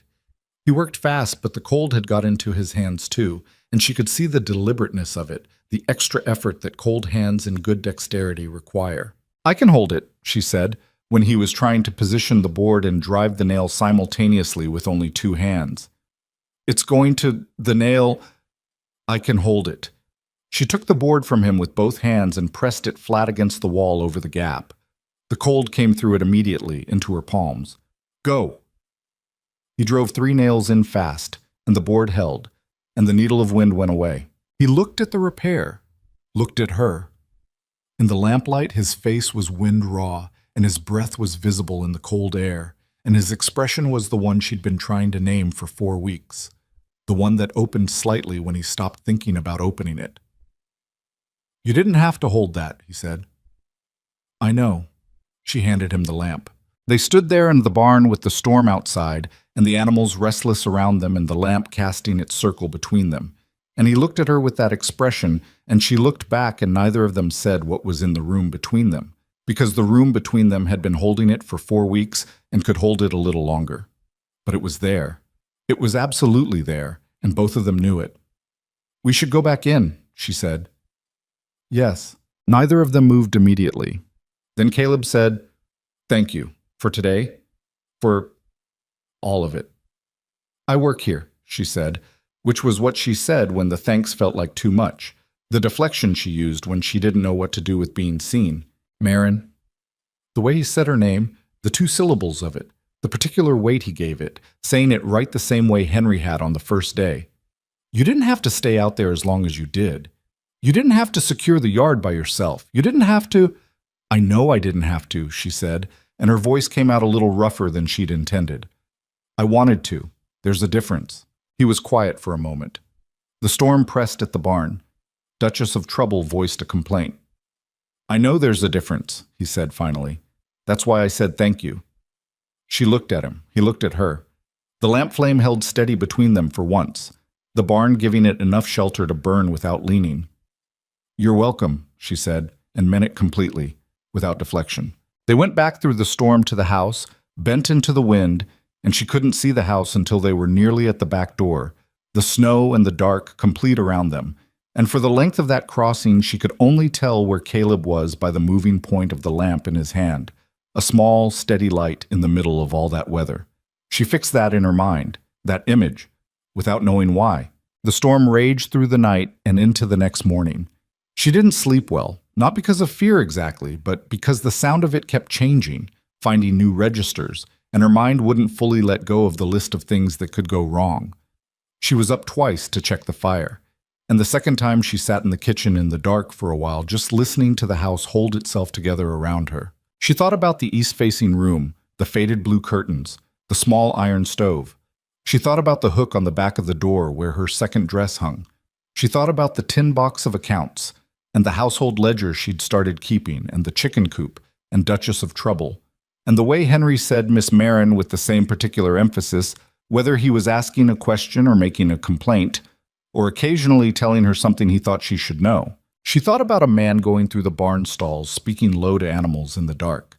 She sat in the kitchen in the dark and let herself understand, slowly and without ceremony, that what she'd walked toward at the end of a dirt road in October was no longer something she could describe as just a job. She did not know what to do with that understanding. She just let it exist, the way you let a candle burn without putting it out, even when you're not sure what you lit it for. Outside the storm continued its work, indifferent and enormous, and inside Blackstone Ranch the house held and the fire held, and everything that had been accumulating in the evening sat in the kitchen around her like a second presence, patient and waiting and absolutely real. The storm took 2 days to finish its business. When it was finally done, when the wind dropped to something ordinary and the snow stopped falling and the sky went to that hard, clean blue that follows serious weather, Blackstone Ranch was buried under 14 inches of snow, and a silence so complete it felt almost aggressive after 36 hours of the alternative. Marin stood on the back porch that second morning with a cup of coffee and looked at what the storm had left. The yard had been reshaped, familiar landmarks softened into white curves she had to interpret rather than simply read. The fence line along the north field had disappeared under a drift that came up to her chest in places. The supply crates she'd stacked against the barn wall, still there, still stacked, just white on top. The barn itself stood solid, no visible damage from here, and that was the first thing she'd checked when she'd opened the back door. She heard the creak of the floor behind her, and then Caleb was at the door looking past her at the yard. "Barn's all right?" he asked. "Looks like it from here. I haven't been out yet." He came out onto the porch in his coat, coffee in hand, and stood beside her. Not close. There was a foot of distance and the particular careful spacing of 2 people who have been managing their proximity with some deliberateness. But beside her, both of them looking at the same white expanse. "The east section," he said. "I know." She'd been thinking about it since she woke up. The wheat they hadn't gotten to. The rows they'd decided to sacrifice when they'd prioritized the middle section. She'd been running the numbers in her head the way she'd taken to doing, the habit having settled in over the past weeks. How much of the standing section do you think survived? Depends on how it fell. If it went flat instead of breaking, he looked at the north horizon, which was clear now, brutally clear. Maybe some of it's salvageable, after the snow melts enough to get out there. Yes. They drank their coffee. The silence that had replaced the storm was doing something to the air between them, she thought, stripping away the noise that had kept things at a certain managed distance. There was nowhere to put your attention out here now, except the immediate, the real, the thing actually in front of you. I kept thinking about the barn roof, Caleb said after a while. The patch on the east side. Did it hold? I need to look. He set his coffee down on the porch rail. I'll go now. I'll come. He looked at her sideways. Not arguing, just confirming, the way he did now. The look that meant, I heard you, you're sure. All right then. She'd stopped noticing when the dynamic between them had shifted from him questioning whether she meant what she said to him, simply accepting that she did. It had happened somewhere in the middle weeks, and she hadn't marked it at the time, but she was aware of it now. The barn was fine. The patch had held, the roof was intact, and the animals had come through with the particular indignant energy of livestock that have been confined and are ready to voice opinions about it. Duchess of Trouble had several. Marin listened to them with the resigned sympathy she'd developed for the cow over the past weeks. Genuine understanding was still not on the table, but she'd arrived at a kind of respectful coexistence that she counted as progress. What was not fine was the fence line on the north perimeter. The weight of the snow had come down on a section of it that had been marginal before the storm. The 3 posts she'd noticed needed replacing in her first week, and 2 of them had gone over, taking about 30 feet of fencing with them. Caleb stood at the edge of the collapsed section with his hands in his coat pockets and looked at it for a long time. I can see the other side of your face from here, she said, because she could. He made a sound that was not quite a laugh. Posts have been bad since August. I kept saying I'd get to it. He crouched down and pulled at one of the downed posts, which came up with no resistance. The base rotted through. I knew this was going to go. We fix it before the livestock figure out it's gone. Yes. He stood up. I've got posts in the equipment shed. It's going to take most of today. Then let's start. She looked at the downed fence. I can dig the post holes if you show me the placement. He looked at her. A look she'd learned to parse now, the one that was working through whether to say something or to let it go. He let it go. Ground's going to be hard. I assumed. The post hole digging was, objectively speaking, the hardest single physical thing she had done at Blackstone Ranch, which was setting a high bar. The top layer of snow moved easily enough, but under it, the freeze had already worked into the earth, and each hole required breaking through that crust before she could get into soil that was merely cold and resistant rather than actively hostile. Caleb worked the other end of the fence line, setting the post she'd dug for while she moved to the next position, and they worked toward each other through the morning in the cold that was real now. Not October pretending to be winter, but actual November, doing what November in Kansas does. Henry came out at mid-morning in every article of clothing he owned, by the look of it, and stood at the edge of the work and watched for approximately 4 minutes before the stillness became intolerable. I can hold the post, he said to his father.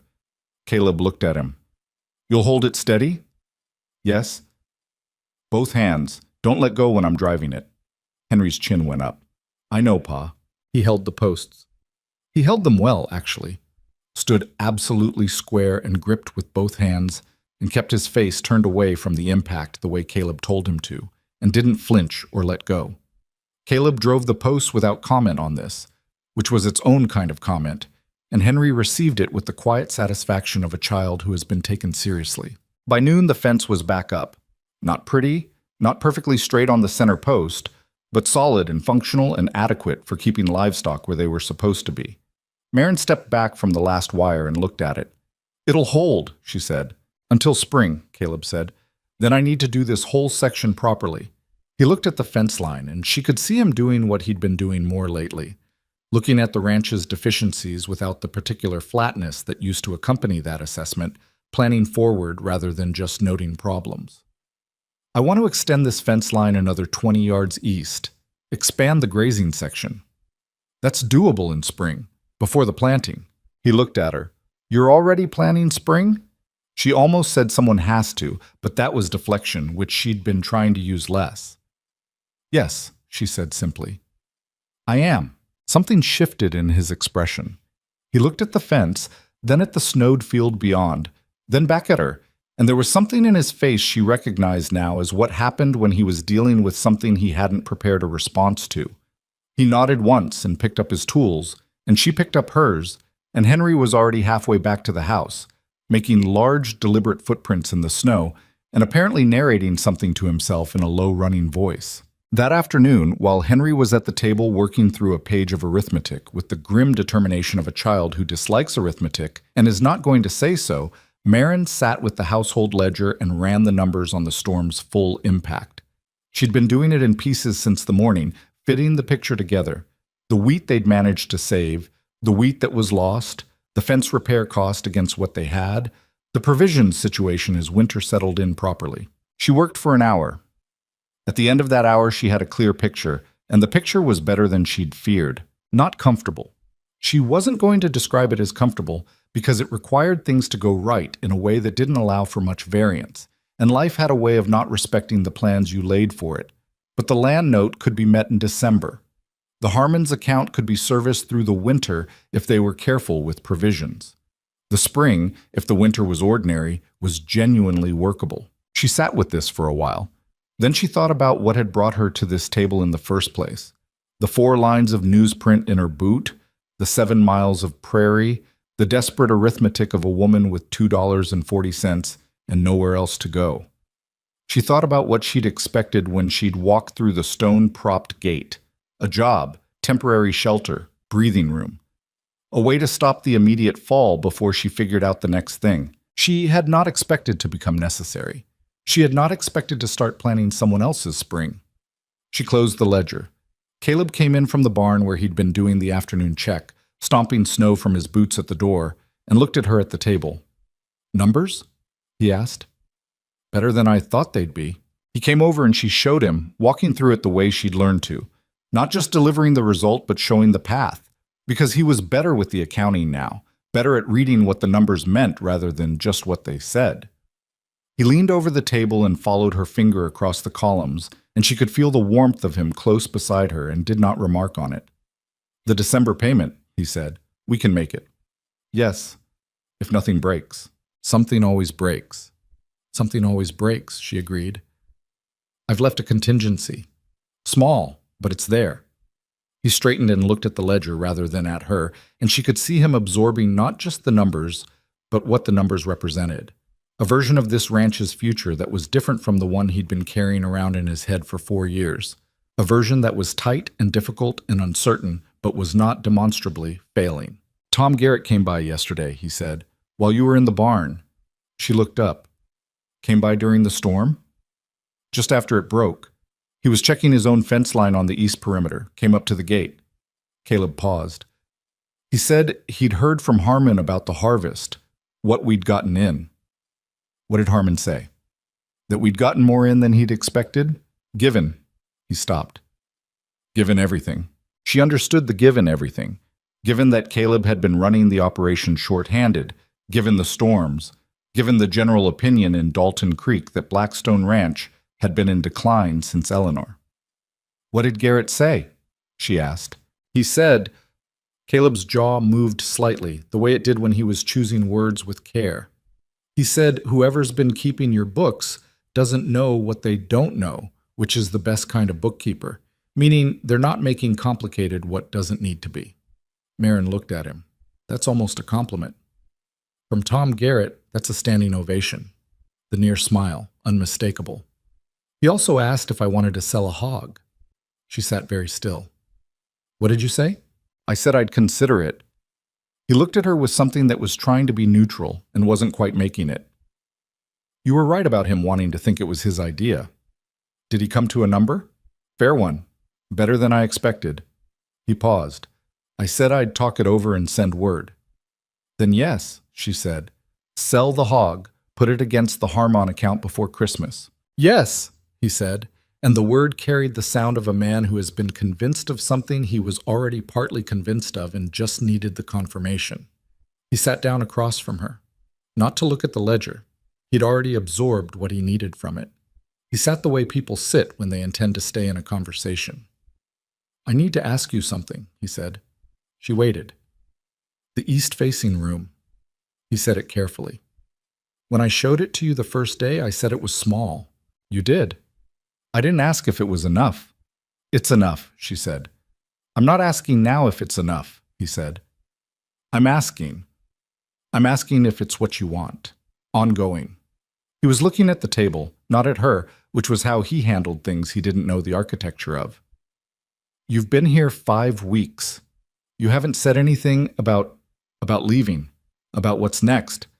And I haven't asked because He stopped. "I didn't want to ask." "Why not?" He looked up. "Because I didn't want to give you the idea that I was looking for a reason to let you go. And I didn't want to know the answer if it was the wrong one." The kitchen was very quiet. Henry had finished his arithmetic page and was drawing something on the back of it with total concentration, his tongue touching his upper lip the way it did when he was committed to a task. "What would the wrong answer be?" she asked. Caleb looked at her steadily. "You know what it would be." She did. She looked at her hands on the ledger, the hands that had blistered and hardened and gotten stronger over 5 weeks of ranch work, that had driven fence posts and bundled wheat and milked cows and held barn boards flat against Kansas wind. Hands that looked different than they had when she'd walked through the gate. Hands that had been doing work that mattered. "I don't have anywhere to go," she said. "That's not what I'm asking," he said, with enough gentleness that it landed differently than it might have. "I know you don't have somewhere to go. That's not a good enough reason to stay somewhere." He paused. "I need to know if here is something you want, or if it's just something that's available." She opened her mouth and then closed it, because the honest answer required more courage than she'd been asked for since she'd walked out of her aunt's kitchen in Wichita with $1 from Delia and a door that hadn't opened to see her off. "I started planning your spring," she said. "I told you that this afternoon, and you noticed it, and I didn't explain what I meant by it." He waited. "I meant that somewhere in the last 5 weeks this stopped being the place I was staying and started being the place I was thinking about." She kept her voice even. "The fence extension in spring, the pantry system, the way the south field should rotate next year. I've been thinking about this place in the future tense, in the first person." She stopped. That happened without me deciding to let it happen. Caleb was very still across the table. "So the answer to your question," she said, "is that I don't know how to want somewhere I've never wanted somewhere before. But I think this is what it feels like." He looked at her for a long time, long enough that she became aware of Henry at the other end of the table, who had stopped drawing and was watching both of them with the wide, careful eyes of a child who understands more about what is happening in a room than the adults in it think he does. "Pa," Henry said. Caleb looked at him. "Is Miss Marin going to stay?" Henry asked. He said it the same way he'd said it before, that same careful, deliberate wait. Except this time he said it to his father's face, directly, without deflection. Caleb looked at his son, then at Marin, then at the table. "I hope so," he said. "That's up to Miss Marin." Henry turned to Marin with the frank, uncomplicated directness of a 7-year-old who has decided that adults move too slowly on important questions.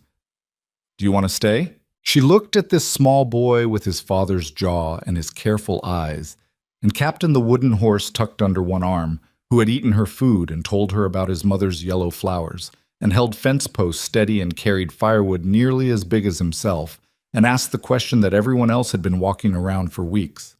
"Yes," she said, "I want to stay." "I want to—" Henry looked at his father with an expression that said quite clearly that this had not been complicated, and that the adults should have sorted it out sooner. He went back to his drawing. Caleb exhaled.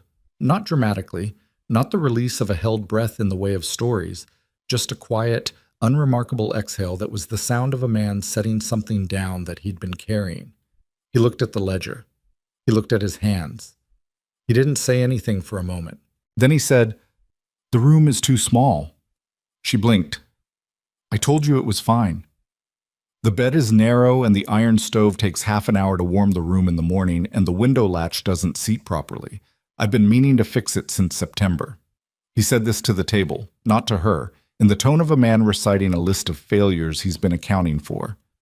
If you're staying properly, the room should be better than it is. She looked at him. There was something in this that she understood. The way he expressed things through practical inventory, through what needed fixing rather than what he felt about the fixing. She had learned to read this about him, the language underneath the language. Fix the window latch, she said. The rest is fine. His eyes came up. You said fine again. Because it is. The room is small, and I've lived in smaller. She held his gaze. The important things about the room are fine. He held her gaze back, and neither of them looked away. And the kitchen held that for a moment, the two of them looking at each other across the household ledger and the remains of afternoon light with the full weight of 5 weeks of accumulated things that had finally been said. It was Henry who broke it, without looking up from his drawing. I drew the fence, he announced, and the barn, and Captain's standing on top of the barn, which he can do because he's a special horse. That's a reasonable use of Captain's abilities, Marin said. Can I show you? Yes. He brought the drawing over and she looked at it with real attention. The fence was recognizably fence-like, the barn a heroic square with a triangle on top, and Captain was indeed on the roof, 4 legs planted, head up, in a posture of complete authority. Caleb leaned over from his side of the table to look at it too, and Henry stood between them explaining his artistic choices with the confident thoroughness of a person whose work does not suffer from a lack of self-belief. That evening, after Henry was in bed, Caleb fixed the window latch. She was in the east-facing room doing the last of the day's mending when she heard his boots on the stairs, and then the knock on the open door frame. He always knocked even when the door was open. She'd noticed that about him.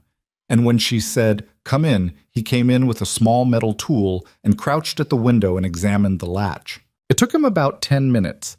She kept her eyes on the mending and listened to the small sounds of the work. The scrape of metal, a quiet word under his breath when something didn't cooperate, the final solid click of the latch, seating correctly. He stood up and tested it twice. "That'll hold now," he said. "Thank you." He looked at the room, the faded blue curtains, the narrow bed, the hook on the door where her second dress hung, the small iron stove in the corner. He looked at it the way she'd found him looking at the kitchen sometimes, at the house, at the small domestic evidence of a life being lived in a place that had been only surviving for a long time. "Eleanor chose those curtains," he said, about the blue fabric. Not painfully, in the way of someone stating a fact they've made their peace with mostly. She said the room faced east, so it needed morning-colored curtains. She was right, Marin said. He looked at her. "I think so too." He said goodnight and left, and she heard his boots going down the hall, and then the sound of his own door. She set the mending down in her lap and looked at the faded blue curtains, which were still exactly what Eleanor had chosen them to be. Morning-colored, east-facing, letting in whatever light there was. She thought about the woman who had chosen them. Thought about what it meant to be in a room that another woman had made deliberate choices about, in a house that another woman had kept, and a life she had built and left behind when she hadn't intended to. She didn't feel, as she sometimes had in the early weeks, like a trespasser.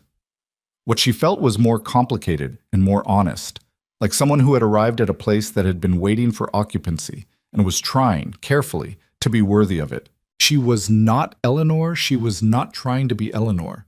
Caleb was not asking her to be, had never once, in 5 weeks, compared or implied or looked at her with the particular unfair expectation that some people put on the people who come after. He missed Eleanor in the way she missed her father, silently, specifically, without requiring the present to carry the weight of it. That, she thought, was something worth knowing about a person.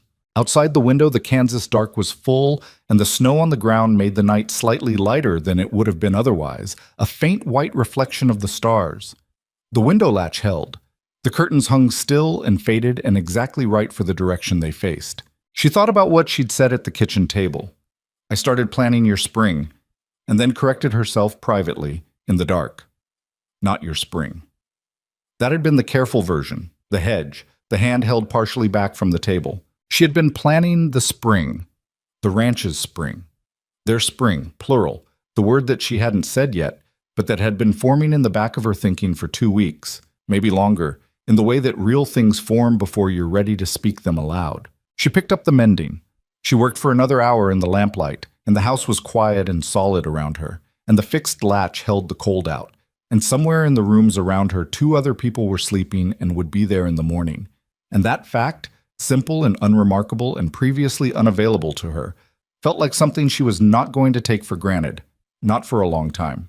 Not maybe ever. December came in without apology. The land note payment went to the bank in Dalton Creek on the 14th of the month, delivered by Caleb in person on a gray Tuesday morning while Marin stayed at the ranch and made bread and tried not to watch the clock. He came back in the early afternoon with a receipt and a look on his face that was not happiness exactly. It was something quieter and more durable than happiness.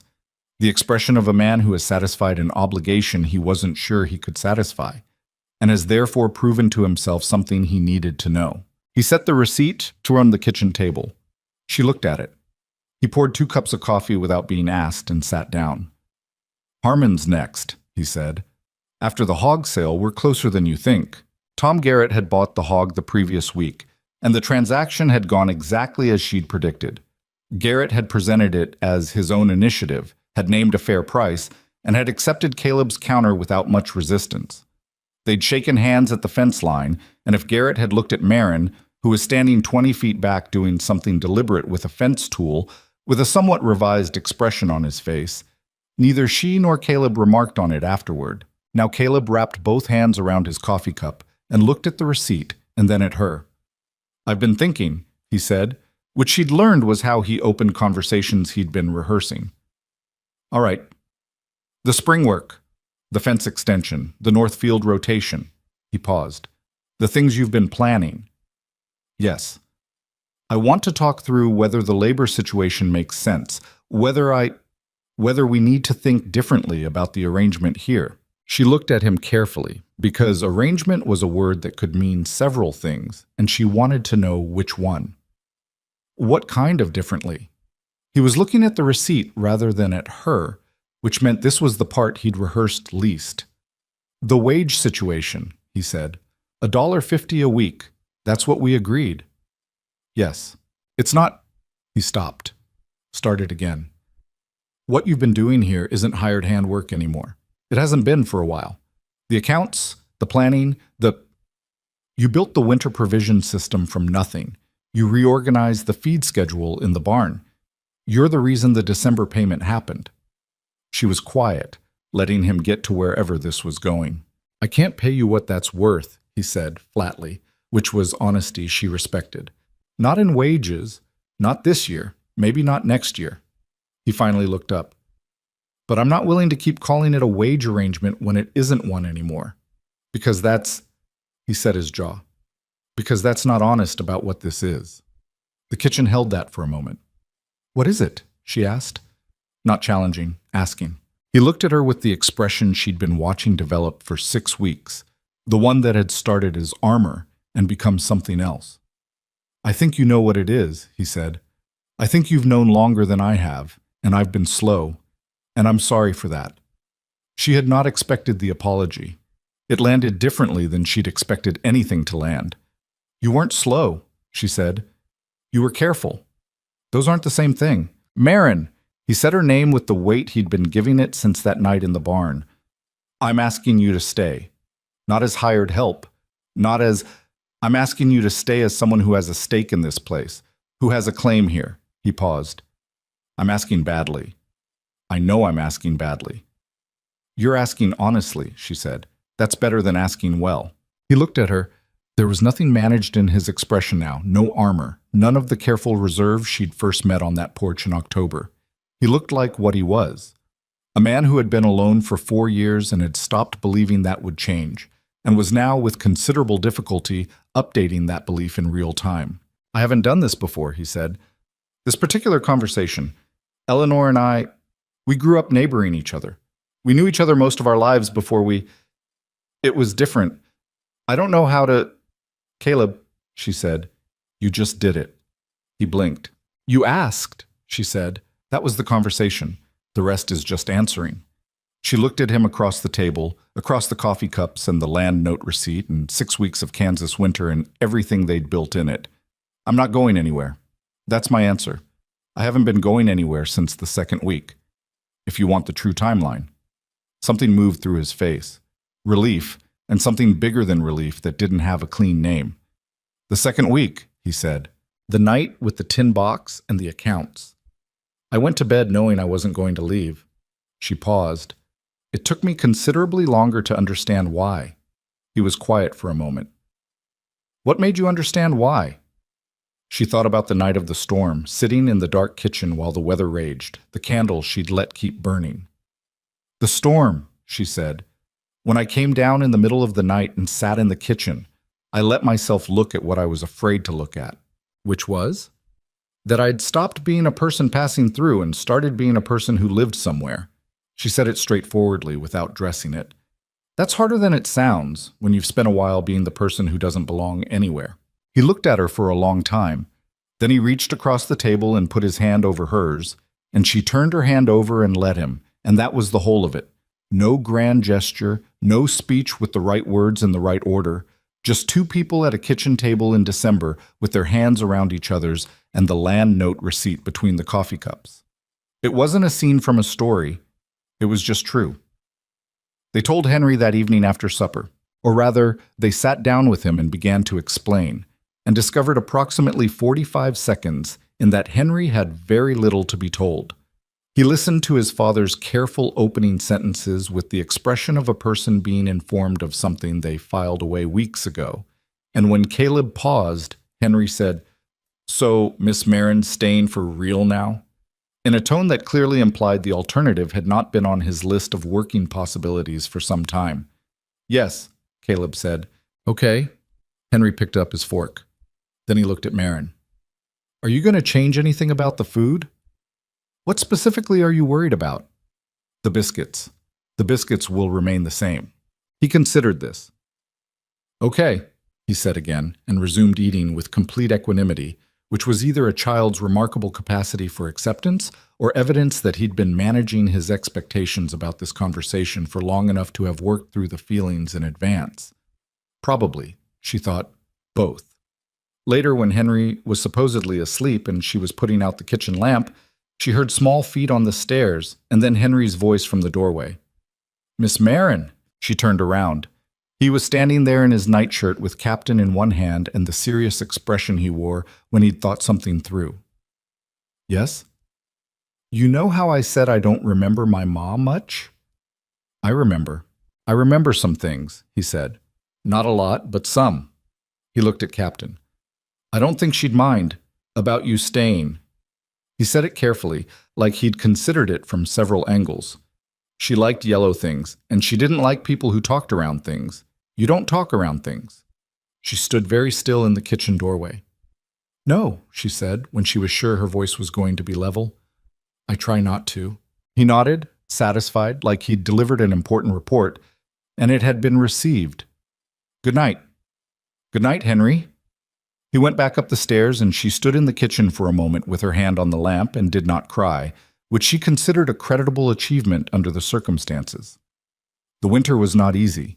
She hadn't expected it to be. The weeks between December and February were the particular hard months of a Kansas homestead. The cold unrelenting, the days short, the work reduced in scope but not in weight. The livestock needed daily attention. The provisions needed managing against the calendar with care.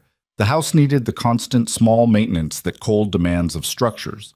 The fire kept, the drafts addressed, the water situation monitored against the freeze. She and Caleb worked through it the way they worked through everything, in that wordless coordination that had become their natural register, each of them knowing the other's tasks well enough to compensate when one needed it, which happened regularly in both directions. She was sick for a week in January, genuinely ill, the kind of sick that keeps you horizontal and has opinions about it.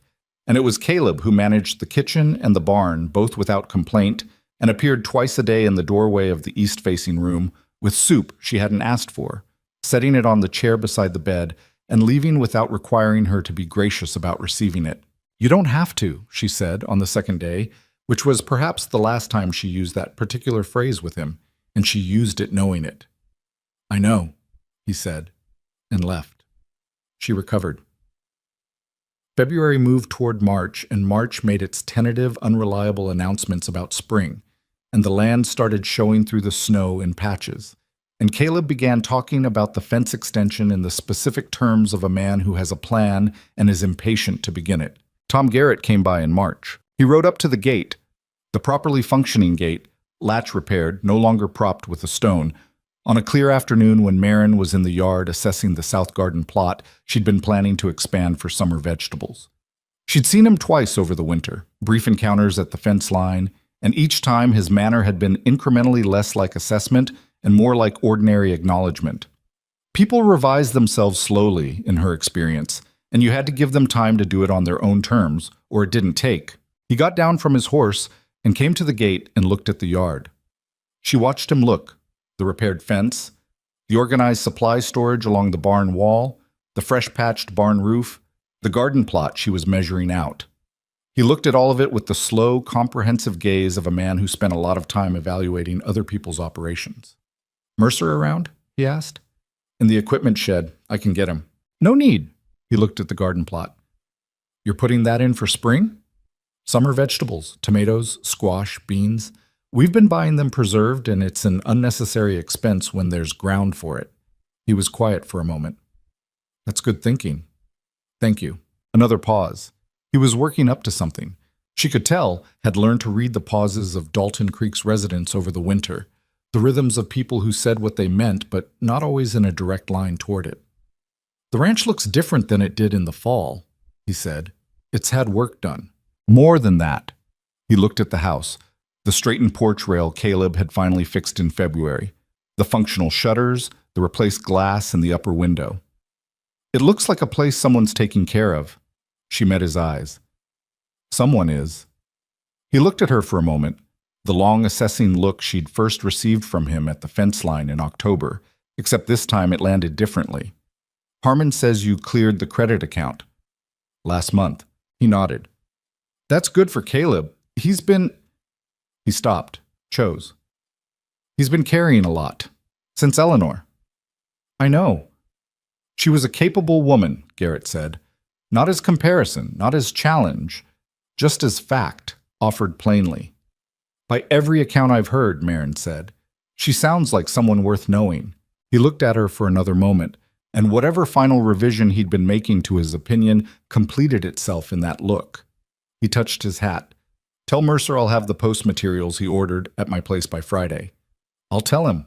He got back on his horse and rode east along the fence line, and she watched him go and then went back to measuring the garden plot and did not make more of it than it was, which was a man coming around to a position he should have taken in October. People get there when they get there. Holding it against them after they've arrived is its own kind of waste. Spring came properly in April, unreliable and muddy, and full of the particular Kansas wind that had stopped feeling hostile and started feeling familiar, like weather you'd learned to work with rather than fight. The fence extension went in over 2 weekends, Caleb and Marin and Henry working the post holes in the wire in a line that moved steadily east, adding 20 yards of grazing to the north field the way she'd planned it in November. Henry was 8 now. He'd had his birthday in March, a quiet occasion involving the specific cake he'd requested. Spice cake, not chocolate, a preference he held with unusual firmness for a child. And a carved horse Caleb had made over the winter evenings, smaller than Captain, but with more detail. A second figure for whatever stories the 2 horses were living out on the kitchen table. He'd received both with the grave, proper appreciation of a boy who understood that gifts were significant. He'd also, somewhere in the winter, started coming down in the mornings before 5 and sitting at the kitchen table while Marin started the stove and put the water on. He didn't talk much at that hour, neither did she. But he sat there with whatever he was working on, his reader or a drawing, or just his own thoughts, and the company of it was something she'd come to count on without ever saying so. "You know what I want to be?" he said one morning in April, out of a long silence without looking up from his drawing. "Tell me." "A rancher." He said it with the complete lack of self-consciousness of a child who hasn't yet learned to qualify his ambitions. "Like Pa, but with more horses." "More horses than currently, or more than most ranchers?" He considered this. "Both." That's a good plan, she said. He looked up at her then. Do you think I could? She looked at him. This boy with his father's jaw and his particular measuring eyes and his 2 carved horses and his absolute sincerity. Yes, she said, without qualifying it, because he didn't need qualifications. He needed someone to say yes and mean it. I think you absolutely could. He went back to his drawing with the settled look of someone who has received information they needed. It was later that month that Caleb asked her, properly, in the plain and honest way that was his nature, not with constructed romance, not with ceremony, just in the evening after Henry was in bed and the kitchen was quiet and the lamp was lit. The same lamp in the same kitchen where everything between them had been slowly, stubbornly built. I want you to be here, he said. Not as hired help, not as the woman who keeps the accounts, as... He looked at the table, the old familiar posture when he was working through words. As mine. And I want to be yours. If that's... He looked up. If that's something you want. She had been waiting for this in the way you wait for something you know is coming, but don't want to rush toward. Because rushing is for people who aren't sure. And she was sure. Had been sure in January, sitting with soup she hadn't asked for, looking at a doorway that someone had walked away from after leaving something behind without requiring anything in return. Yes, she said. That's what I want. He reached across the table the same way he had in December, and she put her hand in his the same way. And it was not the first time, but it still had weight, still meant something specific and unrepeatable. I'm not easy to be with, he said. I want to be honest about that. Caleb, she said. Neither am I. Something loosened in his face. No, he said. You're not. And the way he said it was not a complaint, but its exact opposite. The acknowledgement of a man who had found, in difficulty, something he could trust. They were married in June, in the Dalton Creek courthouse, because neither of them was interested in ceremony for its own sake, only for what it actually meant. Henry wore his good shirt and his hair combed with water that didn't hold past the walk to town, and he stood beside his father with his hands in his pockets and an expression of dignified importance. Miss Pratt from the schoolhouse came because Henry had told her and she'd asked if she could. Tom Garrett came, which surprised her and did not surprise Caleb, and shook both their hands at the door with the manner of a man who has decided to be decent about something and is going to be fully decent about it now that he's committed. Harmon from the general store came. The woman who ran the boarding house where Marin had spent her first 2 nights, Mrs. Holt, sharp-eyed and practical and much warmer than she'd first appeared, came and brought a pie that she handed to Marin at the door with a brief, firm nod, the way she did everything. None of it was grand. It was just real. On the walk home afterward, the 4 of them, because Miss Pratt had come for the ceremony and then had her own way to go. Henry walked between them on the dirt road with one hand in his father's and one hand in Marin's, and he did not do this self-consciously or with any apparent awareness that it was remarkable. It was simply where his hands were. It was simply where he put them. She felt the weight of that small hand in hers and thought about the 7 miles she had walked in October, the carpet bag, the $2.40, the 4 lines of newsprint she'd carried in her boot like a talisman she wasn't sure would work. She thought about the woman who had walked that road, desperate, depleted, reduced to her most basic arithmetic. What do I have? What do I need? What will I do? She was not that woman now. Not entirely. The desperation was gone, and the depletion was gone, but other things from that woman remained. The stubbornness, the willingness to go at a problem directly, the particular refusal to dress things up as something they weren't. Those had not been products of hard times. They were just her, the way she'd always been, the way her father had been, the way, it turned out, Caleb was too. The hard times had just stripped away everything else and left those things visible. She thought that this was probably how it worked for most people who found their way somewhere real. Not that difficulty gave you something you didn't have, but that it took away everything you didn't need, and what was left, the grain of it, the actual material, was what you built with. What was left of her had been enough. That was the thing she hadn't known when she folded that newspaper and put it in her boot. That was the thing she knew now. The summer brought good weather and hard work and the garden she'd planned, which produced abundantly enough that she put up 30 jars of preserved tomatoes and 20 of beans and had enough squash by August to give 6 to Mrs. Holt and still have more than they could use. Caleb fenced the north extension, and the grazing improved, and the livestock numbers went up in a way that was modest but directional. The accounts moved steadily towards something she'd started allowing herself to call solid. Henry started 3rd grade in September and came home with a book about horses that he read 3 times in the first week and then read to Captain and the newer carved horse in the evenings, which Marin listened to from the kitchen and Caleb listened to from the doorway with an expression he probably didn't know she could see. One evening in the early fall, the air turning again, that October smell working its way back. Almost a year from when she'd first come down this road, she was in the garden, pulling up the last of the summer plants, making the ground ready for what came next.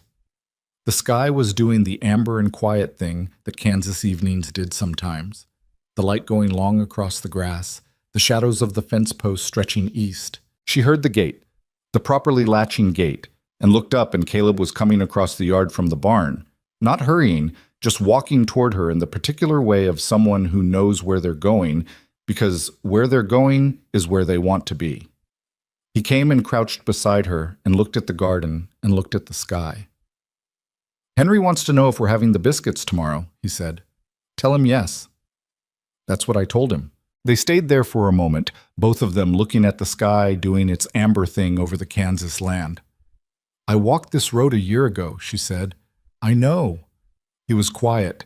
"You showed up at my gate with a carpet bag and boots that weren't going to last the month." They lasted 6 weeks. Barely. She looked at the fence line, the extended section they'd put in together in April, the barn with the properly patched roof, the house with the straight porch rail and the functioning shutters, and a window latch in the east room that held against the cold. "It doesn't look like the same place," she said. "No," he said. "It doesn't." She thought about saying more and decided she didn't need to. The place spoke for itself, the work that was in it, the care that had been put into each repaired and strengthened thing, the incremental evidence of 2 people deciding, again and again, day by day, to stay and build rather than survive and wait. That was the actual story of this place, she thought.